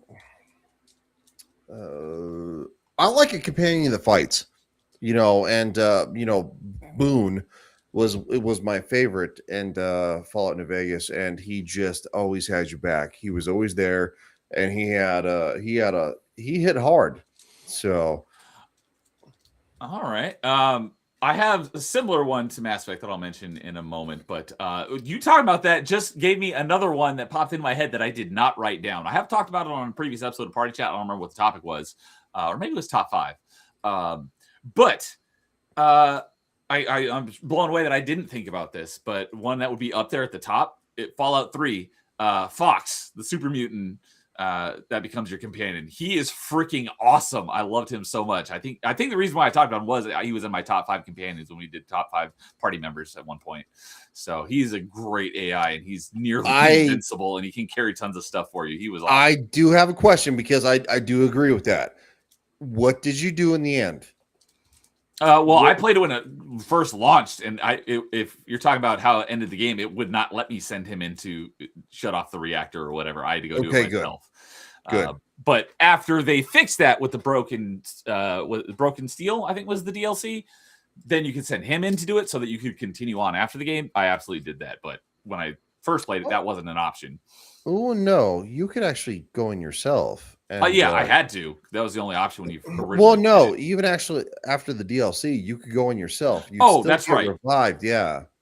Oh, I mean, I knew you could still go in and sacrifice yourself. I didn't know that you could go in and still get revived. That is yeah. You would wake up, and Sarah Lyons would wake you up. So spoilers for Fallout 3 if you haven't played it. But yeah, no, you sick bastard. You sending Fox in?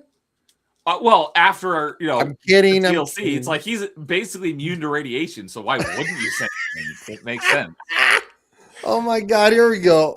Neo's gonna be so confused. Oh, it's just you guys constantly avatars to people that I have no idea who they are. Holy shit! What a lineup we got here. So, all right. Well, try to keep it on topic from the distracting avatars on screen. Dude, you are screwed from now on. I recognize The Rock. I recognize The Rock. Yeah, because it says The Rock. The Rock, yeah. Well, it didn't have to say The Rock. If I saw the picture of him, I still know it's The Rock. If you removed half of this picture, you would not know what the hell this is. Right? Carl and Cream, I have no idea who either of those people are. But anyway, I got a new one here. So it's great that my buddy Rozik is in chat tonight, because a lot of these games I played with him. So the game that I was referring to when I was talking about the question, because it's the one that gave me the idea for this topic, was when we were playing through just not too long ago. I think we played through it in like December. We played through Space Marine 2 together. So it's a 3-man squad. Ooh, yeah, the two of us played through it in co-op. So one of our third AI character was, AI controlled, and he was doing awesome. He was reviving us when we went down. He was, kicking ass and taking names. So that was the game that inspired the question, because the AI teammates in Space Marine 2 were really good. So shout out to Space Marine 2 for having some competent AI teammates. But he also mentioned Ghost Recon Wildlands, which we played through basically the entirety of it in co-op. That is a 4-man squad. We actually played through it with 3 people most of the time. So only one of our players was AI controlled, and that was a number of years ago. So I don't remember the AI being that great, but it probably was. He remembers it better than me. But Ghost Recon Wildlands was one of the best AI teammates I've ever seen. And then one that I wrote down, and this is kind of in conjunction with Ryan's mentioned Mass Effect 2, where if you just leave them to their own devices, they're not bad, but they're definitely much better if you issue them commands and stuff. Republic Commando, I did write that down, even though I didn't think so, but it's because I was playing the game wrong. If you don't tell your AI teammates what to do in Republic Commando, they're not that great. But if you are issuing them commands, they kick ass. So that's more my fault than the game's fault. And I still haven't gone back and played through the whole thing correctly since he taught me how to play the game correctly. Yeah, you gotta be a commander there, Neo, and just tell him what to do. Take that, soldier. Get up, soldier. But a couple others that the other 2 that I did write down is Halo 5. Your Spartans, they're actually not. I think I know that's Kane, right? Is that Kane? Yeah. All right, I got that one. Cream changed it again. I don't know. Is that don't tell me that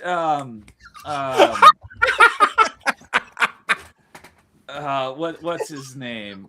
This has gone so far off the rails. I don't think it is, but it looks like what's the pizza review guy? Dave Portnoy. Dave Portnoy. Thank you. I was like, I don't think that is, but it looks like Dave Portnoy. You know what? Close enough. A little bit. I can see it. I can see it too. You keep changing your avatars. I reckon that's Jennifer Lawrence, right? I have no idea who the black guy is, though. That's a woman serving 20 years in prison now. Oh, yeah. Okay. It's not Jennifer Lawrence then. I have no idea. Anyways, what was I saying? Poor Neo. Halo 5, your AI Spartans are actually pretty decently competent. So I will. That's something I can say nice about Halo 5. So yeah, that is true. Their teammates are really good in Halo 5. You're correct.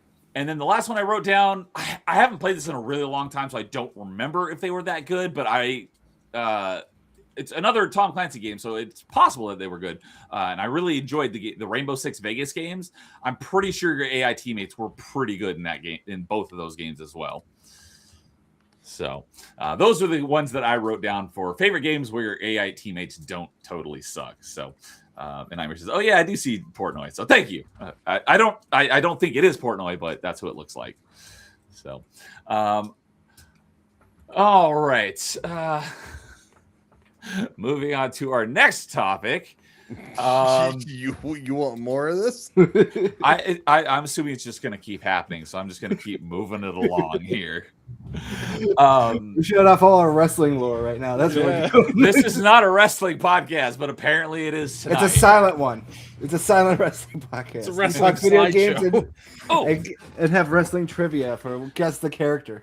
I don't, unless they're big name ones. I probably don't know them. Oh, and Rozzy also mentioned the Godhood Ascended Garrus in Mass Effect 3. You can spec him out and give him a the Typhoon. This one is gonna go. Is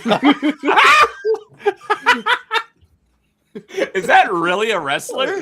Yes, I'm an ass man. Ding. Stop getting me off topic. Oh, scissor me daddy ass. But Garrus, when you give him a Typhoon in Mass Effect 3, he just melts enemies. So shout out to Garrus in Mass Effect 3. He's also a great AI teammate. I didn't think there was a kryptonite to GoldenEye, but this is it. Billy Guns is spread ass. Oh, and dude says that Halo 5 did have some developers from the Republic Commando team, so that might make sense on why the teammates, are pretty decent. That makes sense. So, all right, next topic. So topic number 4 for tonight. I recently played through a game called Origami. There are 2. I haven't played the second one yet, but I'm going to be playing it soon. And I was going to play them back-to-back, but I didn't like the first one as much as I was hoping. It was still good. But anyways, where I'm going with that is this game, there is no HUD. All of the HUD exists on your character's cape. And so the term for that is a diegetic UI interface, whatever you want to use as a follow-up term. But when the HUD that you see as a player actually exists in the game world, that's called a diegetic UI. The first game I heard about this, actually, I'm not going to mention it because it might be one of your guys' answers, so I'll hold off on that. But anyways, I just played Origami, and it has a diegetic UI, so I was going to say, hey, let's make that a party chat topic. What is your favorite game with a diegetic UI where the HUD, or not necessarily the HUD, but the information that is visible to the player also exists in the game world, so characters in the game world would also be able to see that information. So curious from you guys, what is your favorite game with a diegetic UI? So I know you guys keep changing these avatars, keep trying to distract me, so maybe I can throw you off. Carl, what about you? Do you have a favorite game with a diegetic UI? Dead Space. That was the game I was going to mention. That's the first game I learned this term from, was Dead Space. So I didn't want to, I was like, I have a feeling it might be someone. So go ahead and tell us a little bit about Dead Space and how the diegetic UI is in that game. It's just nice to be able to see your health bars like actually attached to, sorry.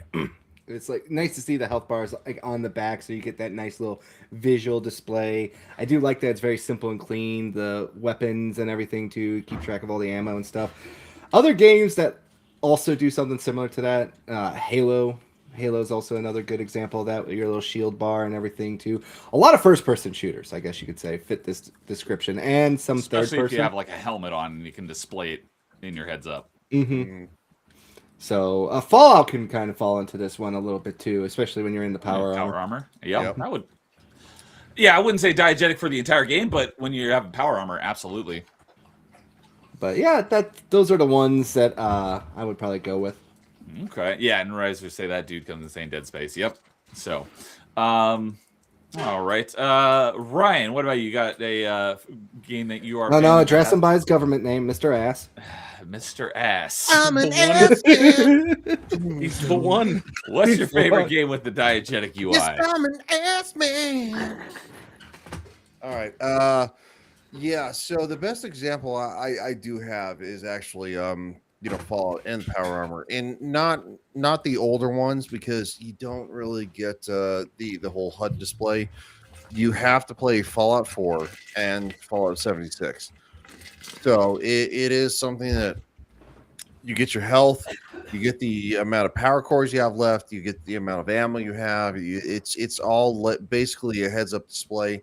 And I do like the fact, and I will say this about the most recent iteration of the Fallout season, it does really do a great job of putting that kind of together, So that's probably the best example I have. I don't play a whole lot of games where that's really kind of a thing. I have not played not a huge selection of games to pick from in this regard, but I do want to play Dead Space, but I have not played it yet, so I can't really use that as an example. That'd be cheating.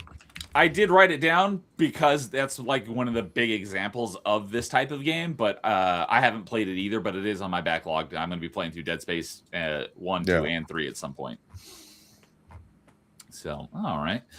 What about you, Cream? Do you got a favorite game with the diegetic UI? You know what? Actually, I was going to bring up Fallout 4. I think the power armor is kind of one of the better examples of that. And it's done really well in that game. Like I really have a lot of problems with Fallout 4, but I really like what they did with power armor a lot. And one of the biggest things was that HUD, where it really does feel like, oh, okay, everything kind of it makes you feel like you're actually in the armor itself, and it would appear in that armor like that. So I would definitely go with Fallout 4. I think that's one of the better examples of it, and one of the best changes that Bethesda made in Fallout 4. Okay. All right. Well, I did write down a number of them. Dead Space was one of them, but like I said, I haven't played it yet. I just know it by reputation. Republic Commando, we were just talking about that one, also would qualify, and that's what Rozik says is in chat. I love how Republic Commando had a really cool looking HUD with it integrated right along the T-visor part of the helmet, which is exactly how the clones would see their vitals in the lore. It also says Far Cry 2 is another example. I haven't played Far Cry 2, so I don't know. But taken to an extreme degree, when you pull up the world map, the character literally pulls out a foldable paper map. Ah, okay. That that would make sense in that you're pulling out an actual physical map, although it's not exactly a heads-up display, but it is something that's in the game that the character is actually looking at, not just you as the player. So that would qualify to an extent. So I see where you're going there with that. Let's see here. I also wrote down another series of games that I just recently played through, and I talked about on our I think on our most recent episode of Backlog Battling. It has a diegetic UI. Is both the Hellblade games. You don't actually see any heads-up display or anything. Really, the only thing you see is you have this mirror that's hanging off of your hip, and as you do combat and dodge and block and stuff, the mirror has little like symbols on it that light up, and once it's full, then you can basically go into like a slow-mo mode, and basically it's basically an instant win against your current opponent. And so the Hellblade games would also qualify for that as well. But let's see, was there any others I mentioned? Oh, Halo also qualifies because you see all your health and ammo and stuff in your heads-up display. But my number one pick is also my second favorite franchise, and the Metroid Prime game, specifically the first one, because that one is my favorite of all the Metroid games. But Metroid Prime is my pick for this one because all the information that you see as the player, just like Halo and Republic Commando, is all inside Samus's visor. So she sees that all that information as well. So that would definitely be a diegetic UI because both her and you see the information displayed in her helmet. So that is my number one pick for favorite game with the diegetic UI. So, yeah.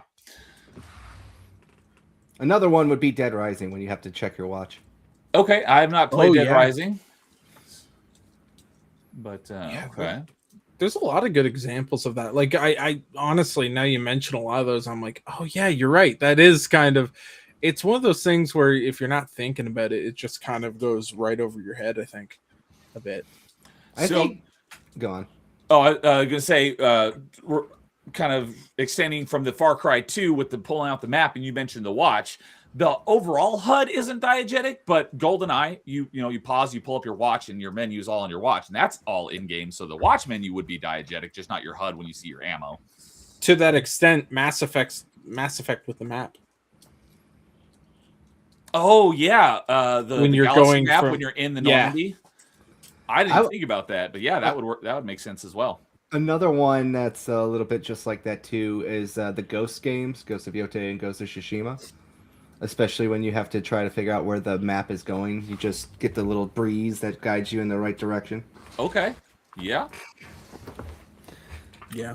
Nice. Yeah, some other games that I had not thought about because the Ghost games have a very minimal, if not entirely invisible HUD. Essentially, I think there's in the Kurosawa mode, I think it turns off the HUD entirely, right? Mm-hmm. Oh, it becomes more. It's like black and white too, and everything like that. I did know that, but I was like, I think it turns off the HUD because not that there's very much to begin with in that game. But yeah, Nightmare brought up another one. Talking about, I think we've talked about Fallout on every single topic we talked about tonight, but the Pit-Boy, that would also definitely qualify. Yeah. So, good one.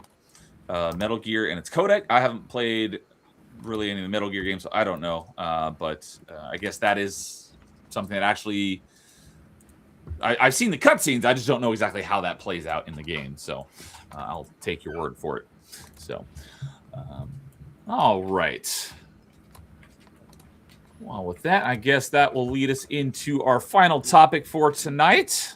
Goodness, you guys and your freaking roulette wheel of oh my god, Billy and Chuck. Oh no. I have no idea who any of these people are that are on your avatars right now. Billy and Chuck are groundbreakers. So good to me. With my boy Rico. Yes. 80s wrestler or duet band? You go, Neo. Yeah. Well, I'm gonna go with wrestler since that seems to be all the people that you've been picking for your avatars. Nah. You see, you got it wrong. That's actually Joey Fatone there. That's not Chuck Palumbo. I don't know Chuck whoever you said. I know the name Fatone. I think he was one of the NSYNC guys, right? I think so. I don't know. I don't know which ones are NSYNC and which ones are Backstreet Boys. I just know it's one of them. Mine's actually Fred Durst. So there you go. Yeah. I think I would recognize Fred Durst. Oh, you didn't know? Yeah. Oh, that's So a it'd be legendary Macho Man. musician in his own right. He had My Baby Tonight, classic song. We're gonna do it doggy style. Yeah, Your Macho ass Man better Randy come Savage. on, I would recognize that one. somebody. I know Macho Man Randy Savage. Although I didn't know when I watched Spider-Man, I didn't know who that was. So it wasn't until many years later. It's like, oh yeah, he You was. didn't know who Bunston Macho Spider-Man. Man Randy Savage was, What? even prior To to be Spider-Man? fair, he was starting to look real weird in the early 2000s. But he did the Slim Jim commercials. You had to at least know that. You're older than me, Neo, so you know what a Slim I Jim never is. watched any wrestling, so if he just You didn't showed need up, to for Slim Jim You commercials. just I thought he was like wouldn't have- some meth head I breaking wouldn't into know who he houses was. with Slim He was in a Jims. Slim Jim commercial unless he said, "I'm Macho Man Randy Savage," just some guy in a Slim Jim commercial. I would have no idea who he was. Oh yeah. I mean, I know Step that into it. now, but back then I had no Oh, idea. yeah. Slip it to Slim Jim. I do Let's remember hear- seeing those Yeah. commercials. I didn't know who he was though. Miss What's the next topic here, yeah. Neo? You gotta keep this podcast going. All right. Well, with that, we'll go into our final topic for tonight. And as usual, we like to wrap it up with our favorite game from a specific year.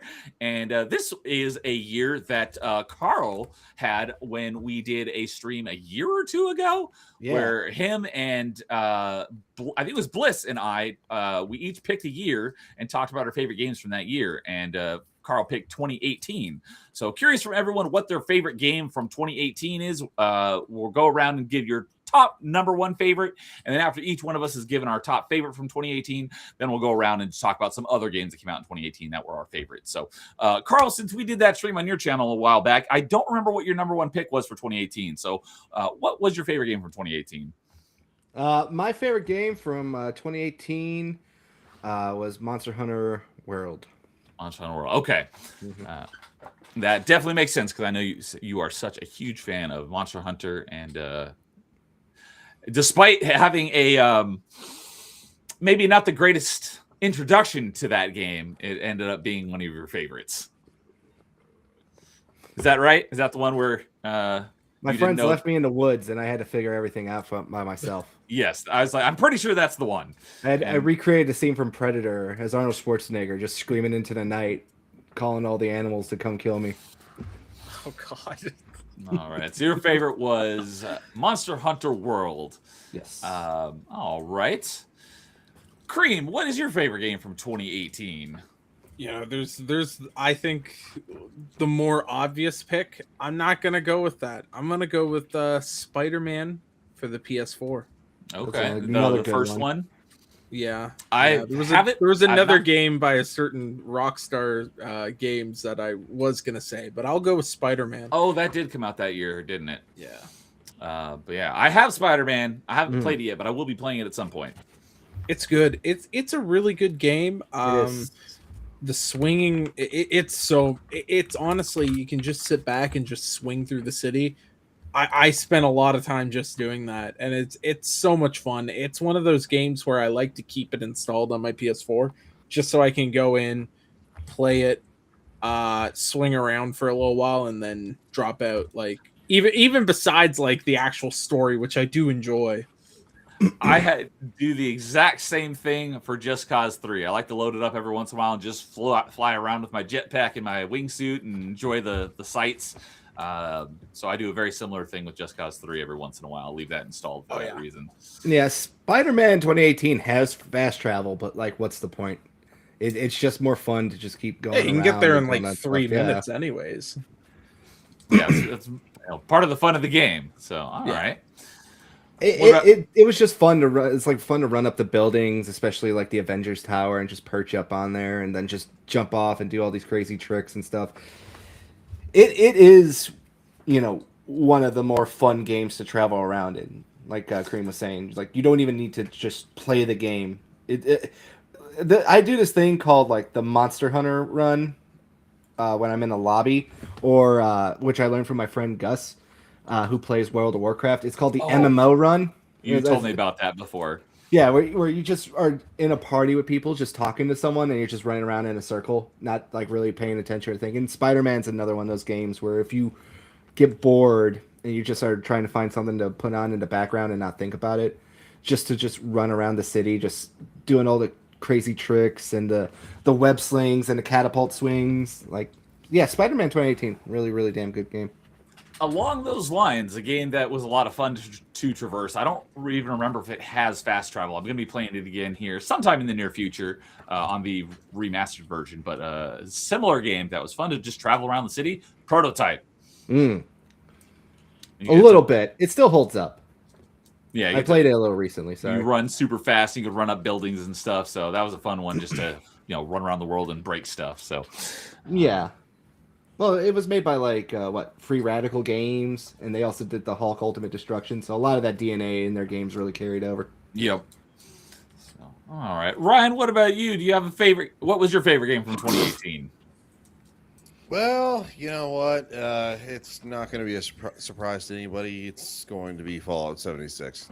Is it that old? It is that old. Wow. It came out in 2018. I thought it was 2019. I thought it was like 2021. No. 2018. Wow. Okay. If I had realized it came out in 2018, I would have definitely guessed that was going to be your pick. But I didn't realize it's been out since 2018. It has, yeah. It's kind of it's kind of wild.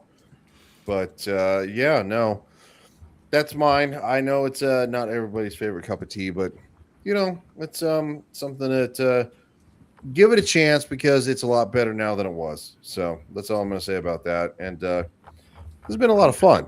It's been good to get back together and rotate profile pictures. This is a new one. This has not happened before, but it's going to be a thing. We're gonna play a new game. It's like, does Neo know who this is? And just keep rotating through avatars going forward. If it was all, I would totally be on board if you just picked random video game characters to see if I could. Well, hey, technically, this guy was in a video game. So. Technically, they all were in video games. Yeah, so, being an actual wrestler and being in a video game is not what I mean. I mean a character who originated from video games. See, now you're just goalpost moving. Oh, I could actually. You know what? I got one then for you. But I would definitely be on board for doing that. But all right, so. While Cream is doing something, who knows what, my number one favorite game from 2018, probably also no surprise because it is in my top 10 games of all time. I haven't talked about it a lot recently, but I used to talk about it on almost every stream. That is Subnautica. I love this game so freaking much. I've basically, since I discovered it, because I didn't play it in 2018. I think the first time I played it was like in 2020, and I've beaten it. Last year, I think I only beat it once, but basically every year since I discovered Subnautica, I've beaten it probably 4 or 5 times every year because I just love this game so much. So that is my number one favorite game from 2018. But we'll go around. Oh, that's Deadpool. No, I know it's not, but I don't know who that is. It's a wrestler, but. Yep. It originated from the TNA game, and then they turned it into a wrestler in real life. So they made up a wrestler in a game, but then they made it an actual wrestler? Yeah. Because LOL TNA. That's pretty funny. I love it. So, all right, we'll go around here and talk about any other games that we really enjoyed from 2018. My buddy Razik also mentions another one that I wrote down, Smash Brothers Ultimate was in 2018. I haven't played a ton of it since I haven't had it that long, but I did really like Smash Ultimate. I'm just not a huge fan of the single-player campaign of it. It's probably my least favorite of the campaigns of the Smash Bros. Games, but it is still a really great game with lots of characters. And he also mentions God of War, which I know he's currently playing through, and Spider-Man. Yeah, but I don't count those since I'm just. It's a really stacked year, man. I'm looking back at this list over here. 2018 is. I mean, but he says the biggest one is Red Dead, right? Like. Yeah, Red Dead came out. I have zero interest in it. But real quickly, he says he doesn't count him because he's only just getting to him. It doesn't matter when you got to him as long as it came out in 2018. When you played it is irrelevant. So yeah. But Cream, I'm assuming since you're a big fan of GTA, you're probably also a big fan of Red Dead. Yeah, I really liked Red Dead 2. If I had to pick a preference, I like Red Dead Redemption more than Red Dead 2. I really like the story of Red Dead 2. I liked the fact that they kind of went out on a limb with it story-wise a little bit more than they Rockstar ever had, I think, on stuff. But it's a lot more fun to play in Red Dead Redemption. But that game was insane when it came out. I mean, everyone was talking about it. It was all over the place. And it broke through more than I thought it would have. I mean, obviously a GTA game, we all knew it. Any GTA game is going to break through just because of how big that franchise was. But with Rockstar then having Red Dead also do the same thing, that's pretty good for them. I mean, that's pretty good going forward. You get a lot of mileage out of those two IPs now. Did you, while we're on the topic, did you play Red Dead Revolver? I did. Yeah, I played Red Dead Revolver. I emulated that years ago now. Were you a fan of that one as well? I liked it for what it was, because it's a different type of game. Quite obviously, from what I've seen. Yeah, it's a lot more arcadey. I don't mind it. I actually didn't mind the story of Red Dead Revolver as well. I thought it was kind of cool, and then the fact that in Red Dead Redemption they make basically almost like make Red from Red Dead Revolver basically like this mythological figure. Okay. Out west, like there's all these stories about like how great he was, but no one's really sure if he was real or not. I kind of like that that they did that. So yeah, I mean the whole franchise is decent, although Red Dead Revolver is so different from if you like Red Dead Redemption 2, it doesn't mean you're gonna like Revolver, right? Right. I like the memes. Yeah, I enjoyed the whole. Yeah, exactly. Okay. All right. So a couple. I wrote two others down. One's a little bit of a cop-out answer because it's just a collection of a bunch of older games, but they are some of my favorite games of all time. That was the Mega Man X Legacy Collection because Mega Man X 1, 2, and 3 are my favorite Super Nintendo games of all time. So I did have to give a quick shout-out to Mega Man X Legacy Collection. But another actual game that came out in 2018 that I was a big fan of that just mentioned on the previous topic about diegetic UI, the original Hellblade came out in 2018. I really enjoyed No, that it did game. not. It came to Xbox in 2018. Oh, well, in my book, it came out in 2018 then because it came out in that's what I pay 2017. attention to. 2017. It came out on Xbox in 2018, so it counts. There you go. But I got to fact check you. All right. But any other games you guys want to shout out from 2018 that you're fans of? I do have a few more, but first, I All have right. a wrestler that you should know who this is. Okay. The legend right there. Feel like, what is this from? The art style looks familiar. Come on, you don't know this wrestling icon in the Lucha Libre scene? No, I do not recognize that one. Oh my goodness. He doesn't know who the Flea is from Mucha Lucha. I'm very disappointed in you. Yeah. Is Mucha Lucha, is that what the show was called? Yes. Okay, I do remember there being an animated luchador cartoon show. I couldn't remember what it was called. I never saw it, but I had a feeling that's probably what that was from.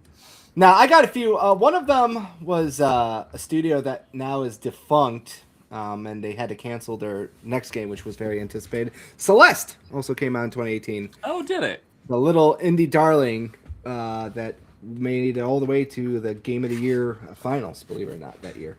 Oh, it's funny that you mentioned Celeste because I did play that a number of years ago. I didn't play it in 2018, but one of our recent party chat guests, Jay Bongo, he just played the demo for a game that's not out yet called Lucid.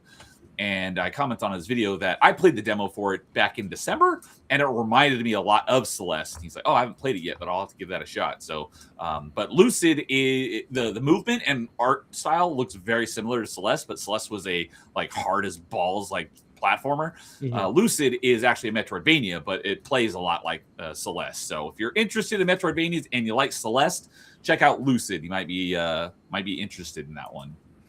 Yeah, another good game that also came out this year was Metroidvania, and I'm shocked you didn't talk about this. Is it also luchador related? Yes, it is. It is Guacamelee 2. Oh, I can't believe I didn't write that down because I really liked both Guacamelees, and I liked 2 even more than I liked. No, I liked 1 better, but I did really enjoy both Guacamelee games. I'm surprised I missed that one. I did not write that one down. So that's why I'm shocked. So I gotta remind you of that one there, Neil. Thank you. I'm glad you mentioned that. Another one that I enjoyed, which was the second remaster in this line, Yakuza Kiwami 2, came out this year for the PlayStation 4. Really did enjoy that game. Helped me get more into the Yakuza series after playing the first one. So Okay. helped me get really into it. Pokemon Let's Go. I liked that game a lot. Me and my wife played it quite a few times. We got the little Pokeballs, so we had a lot of fun doing that as well. Which one did you play? I think I played Pikachu because she wanted Eevee. Okay, so you played Pikachu and she played Eevee? Yeah. Okay. And I think there's one more game here. I'll give a couple shout outs to these games because I do enjoy them, but I need friends to play these games. That is going to be Sea of Thieves and State of Decay 2. Also came out that year as well. Popular ones, but yeah, definitely I wouldn't want to play those solo. Yeah, State of Decay 2 actually came out on my birthday, which I thought was funny. I just looked that up. Oh. State of Decay 3, that's another one that's like been in development forever. People are like, when is this ever coming out, right? Yeah, they had a lot of... They opened a new studio. They also hired some more people. So it does seem like they are working through some stuff. Okay. And Paul Hadouken dropped into chat saying, "Sup, Beachies? What's up, Paul? Good to see you, buddy." What up, Paul? I see Pin Down Podcast in the chat. Is that you, Cream, or is that someone else on yours? Yes, that is. Yeah. Okay.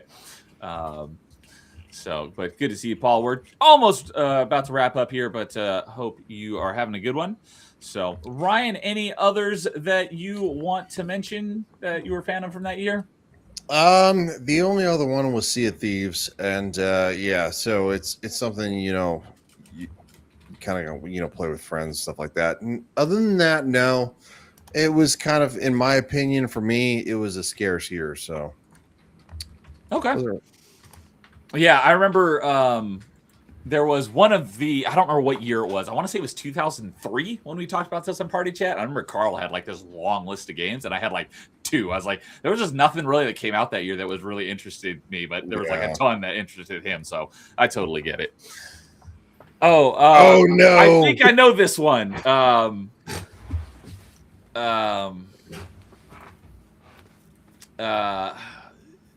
If you say it, I'm pretty sure I know it. Yeah, if I say it, you will know. You're correct. There's a lot of wrestlers that you may say their name, and I would have no idea. His wrestling name wasn't like a name; it was like a title, right? Yeah, you're kind of like the Great Prince or something like that. Yes, it's the Great Prince Pumbaa. There you go. I just very similar to the Great Khali, but not him. Oh yes. I do know Great Khali because I did actually watch wrestling for a short bit of time while he was wrestling. Bro, isn't that the guy God, you know who the Great Khali is? I feel bad for you. That's a random like wrestler that you actually know, Neo. It's the Great Khali. Yes, I do know Great Khali. You don't know who? You didn't know who Macho Man was, but you know who the Great Khali is? Oh no! Well, it's because my roommate at the time, while Great Khali was into wrestling, so I saw a little bit of wrestling, like secondhand wrestling. Oh, God. Did he make you watch the Punjabi prison match? I hope not. Oh, no, but I did see a little bit of John Cena and Mark Henry and Randy Orton. So it was like 2010-ish. But the guy that you just had there, Carl, who was that? Was that Iron Sheik, bro? Iron Sheik. Okay. Yeah, I thought that too. I just couldn't think of the name. With a signature move right here. I don't know what the signature move is. The camel clutch. Yep. To put the Hulk Hogan in the camel clutch. Put you in the camel clutch. So, all right. Well, last call. Any other 2018 games anyone wants to shout out? Yeah, Ryan, you need one more wrestler. We got to close out strong here. All right, hold on. Y'all start talking. I'm gonna find one. For 2018 games, I don't know, man. There was a lot of really good stuff, and then there was just a lot of stuff where it's just like I don't know, bro. I ain't interested in that. Like it seems like, especially in the last couple of years, we've at least for my personal taste, there's been a lot of stuff I really like, some stuff I don't like, and then a lot of stuff in between where it's like, oh, I don't know, I'll pick that up on sale and play it a little bit later. Whereas like in 2018, maybe it was because I was an idiot. I just wasn't really like into a lot of the stuff that was coming out. And then when something did come out, I was like, this is the greatest thing I've ever seen in my life. I am transcending. I'm aligning my chakras to Red Dead Redemption 2 right now. I remembered one. This was also nominated for Game of the Year as well. Assassin's Creed Odyssey.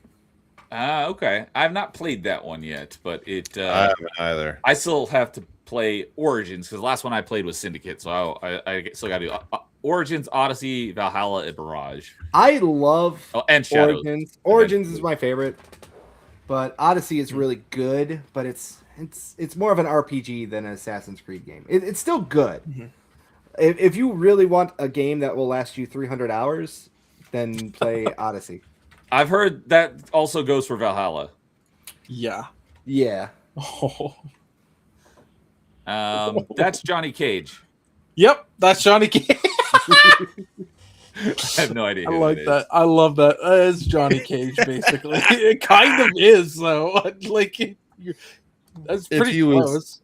If he was hyper gay and got like beat up by Kane all the time, yeah. Yeah. Wait, is that Rikishi? There you go. He finally got Hey, one. I knew one. He finally did it, guys. We can end the show. All right, we can. We Those can call Rikishi and the Great Khali. So, all right. How the hell do you know Rikishi? That's a better one here. And not Macho Man. I'm so confused. You don't know who one of the most famous American wrestlers is, but you know some of these obscure fan favorites. I knew Macho Man before I knew any of the ones that I've seen here tonight. It's just at the time that Macho Man was popular, I had no idea who he was. The reason why I know Rikishi is because I've seen clips of his signature move with the butt in the face. Oh, I knew you would. I knew you were going to say that. Bro, that's gay. That's gay. But you also not like I went looking for it. It's, I'm watching a stream and someone brings it up. It's like it was just shoved in my face without my consent. That's correct. It was shoved in your face. So, all right. Well, with that, we'll go ahead and go around the horn here and give everyone a chance to let us know what they got going on. So, Cream, it was great having you on. Love talking some video games with you. I'll have to have it on for an open mic at some point, just to have an open-ended conversation about video games. But what do you want to shout out? And which channel would you like me to plug? I do have the link to your Pin Down podcast. I just don't. If you have any other channel you want it to provide a link to, I don't have that one. Yeah, I'll just plug Pin Down. I mean, yeah, if you enjoy random conversations about wrestling and just random images of wrestlers I find, like, for example, this image of Christopher Daniels on the TNA website, which is interesting looking. Come on over to Pin Down. We're going to be live on Saturday before Elimination Chamber happens. And we often do watch parties in our Discord of stuff. So, yeah, if you want to have a real weird conversations about wrestling, come on over to Pin Down. Check us out. We have a lot of fun over there. So, well, yeah. As you can tell, I know almost nothing about wrestling. But this was very entertaining with this whole wrestling thing that you guys had going on today. I don't think that was planned. That just kind of happened. No, it was not planned, but there's a new shtick now. So that was fun. So thanks, Cream. I had a great time. I dropped the link to Pin Down in the chat, and I also put it in the stream description. So if you like wrestling, go check him out over there. So, all right, Ryan.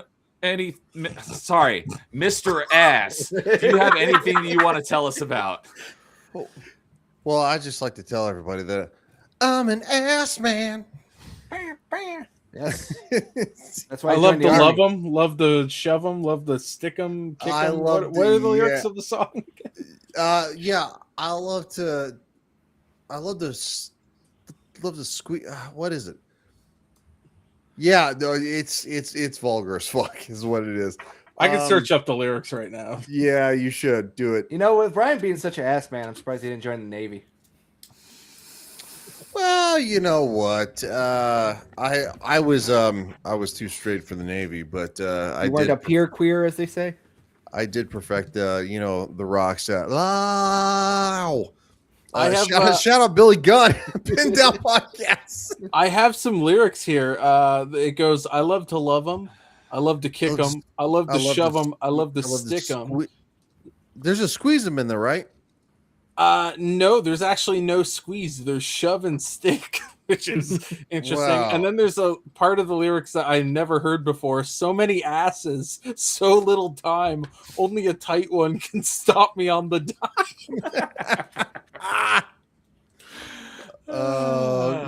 Neil's gonna never invite you back ever. Okay. Oh, I have some even better ones. Buns of glory, buns of steel. Your ass will give away the truth of how I feel.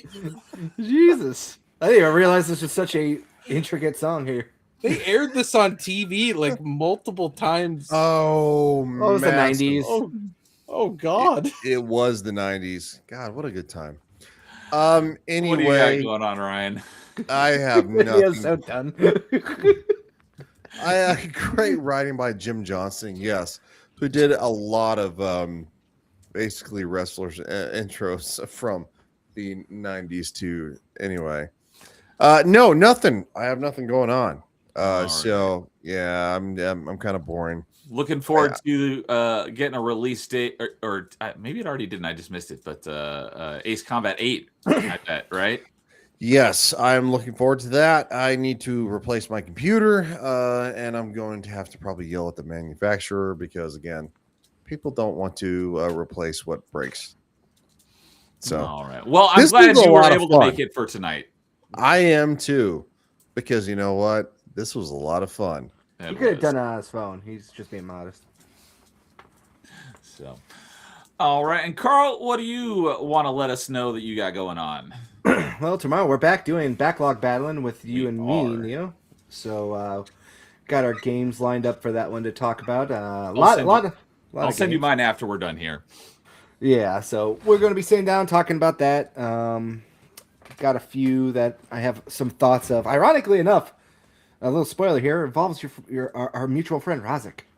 Oh, really? Okay. Yeah, I got a fun story about that one too with Razik. So that's what we got tomorrow. Jay Bongo will be on Thursday for another episode of Legacy Loading, and we're going to be doing the great gaming crash of the 80s. That's the topic that we're going to be watching the documentary about that one. I won't be able to catch it live, but I will absolutely watch that replay. So can't wait to sit down and hang out with Jay Bongo, since we had to cancel this like 4 times because, life has been falling apart around me in some aspects. And on your part, not on his part. No, it's all because of me and my family. As people know, I don't hide it. My mom, she's been having a lot of complications with her new cancer surgery. So we've had a few close calls and some, missing days of work and stuff like that. So it's neither here nor there. But we finally got it rescheduled. So knocking on wood, nothing goes bad. And Knock on wood there with you. Yeah.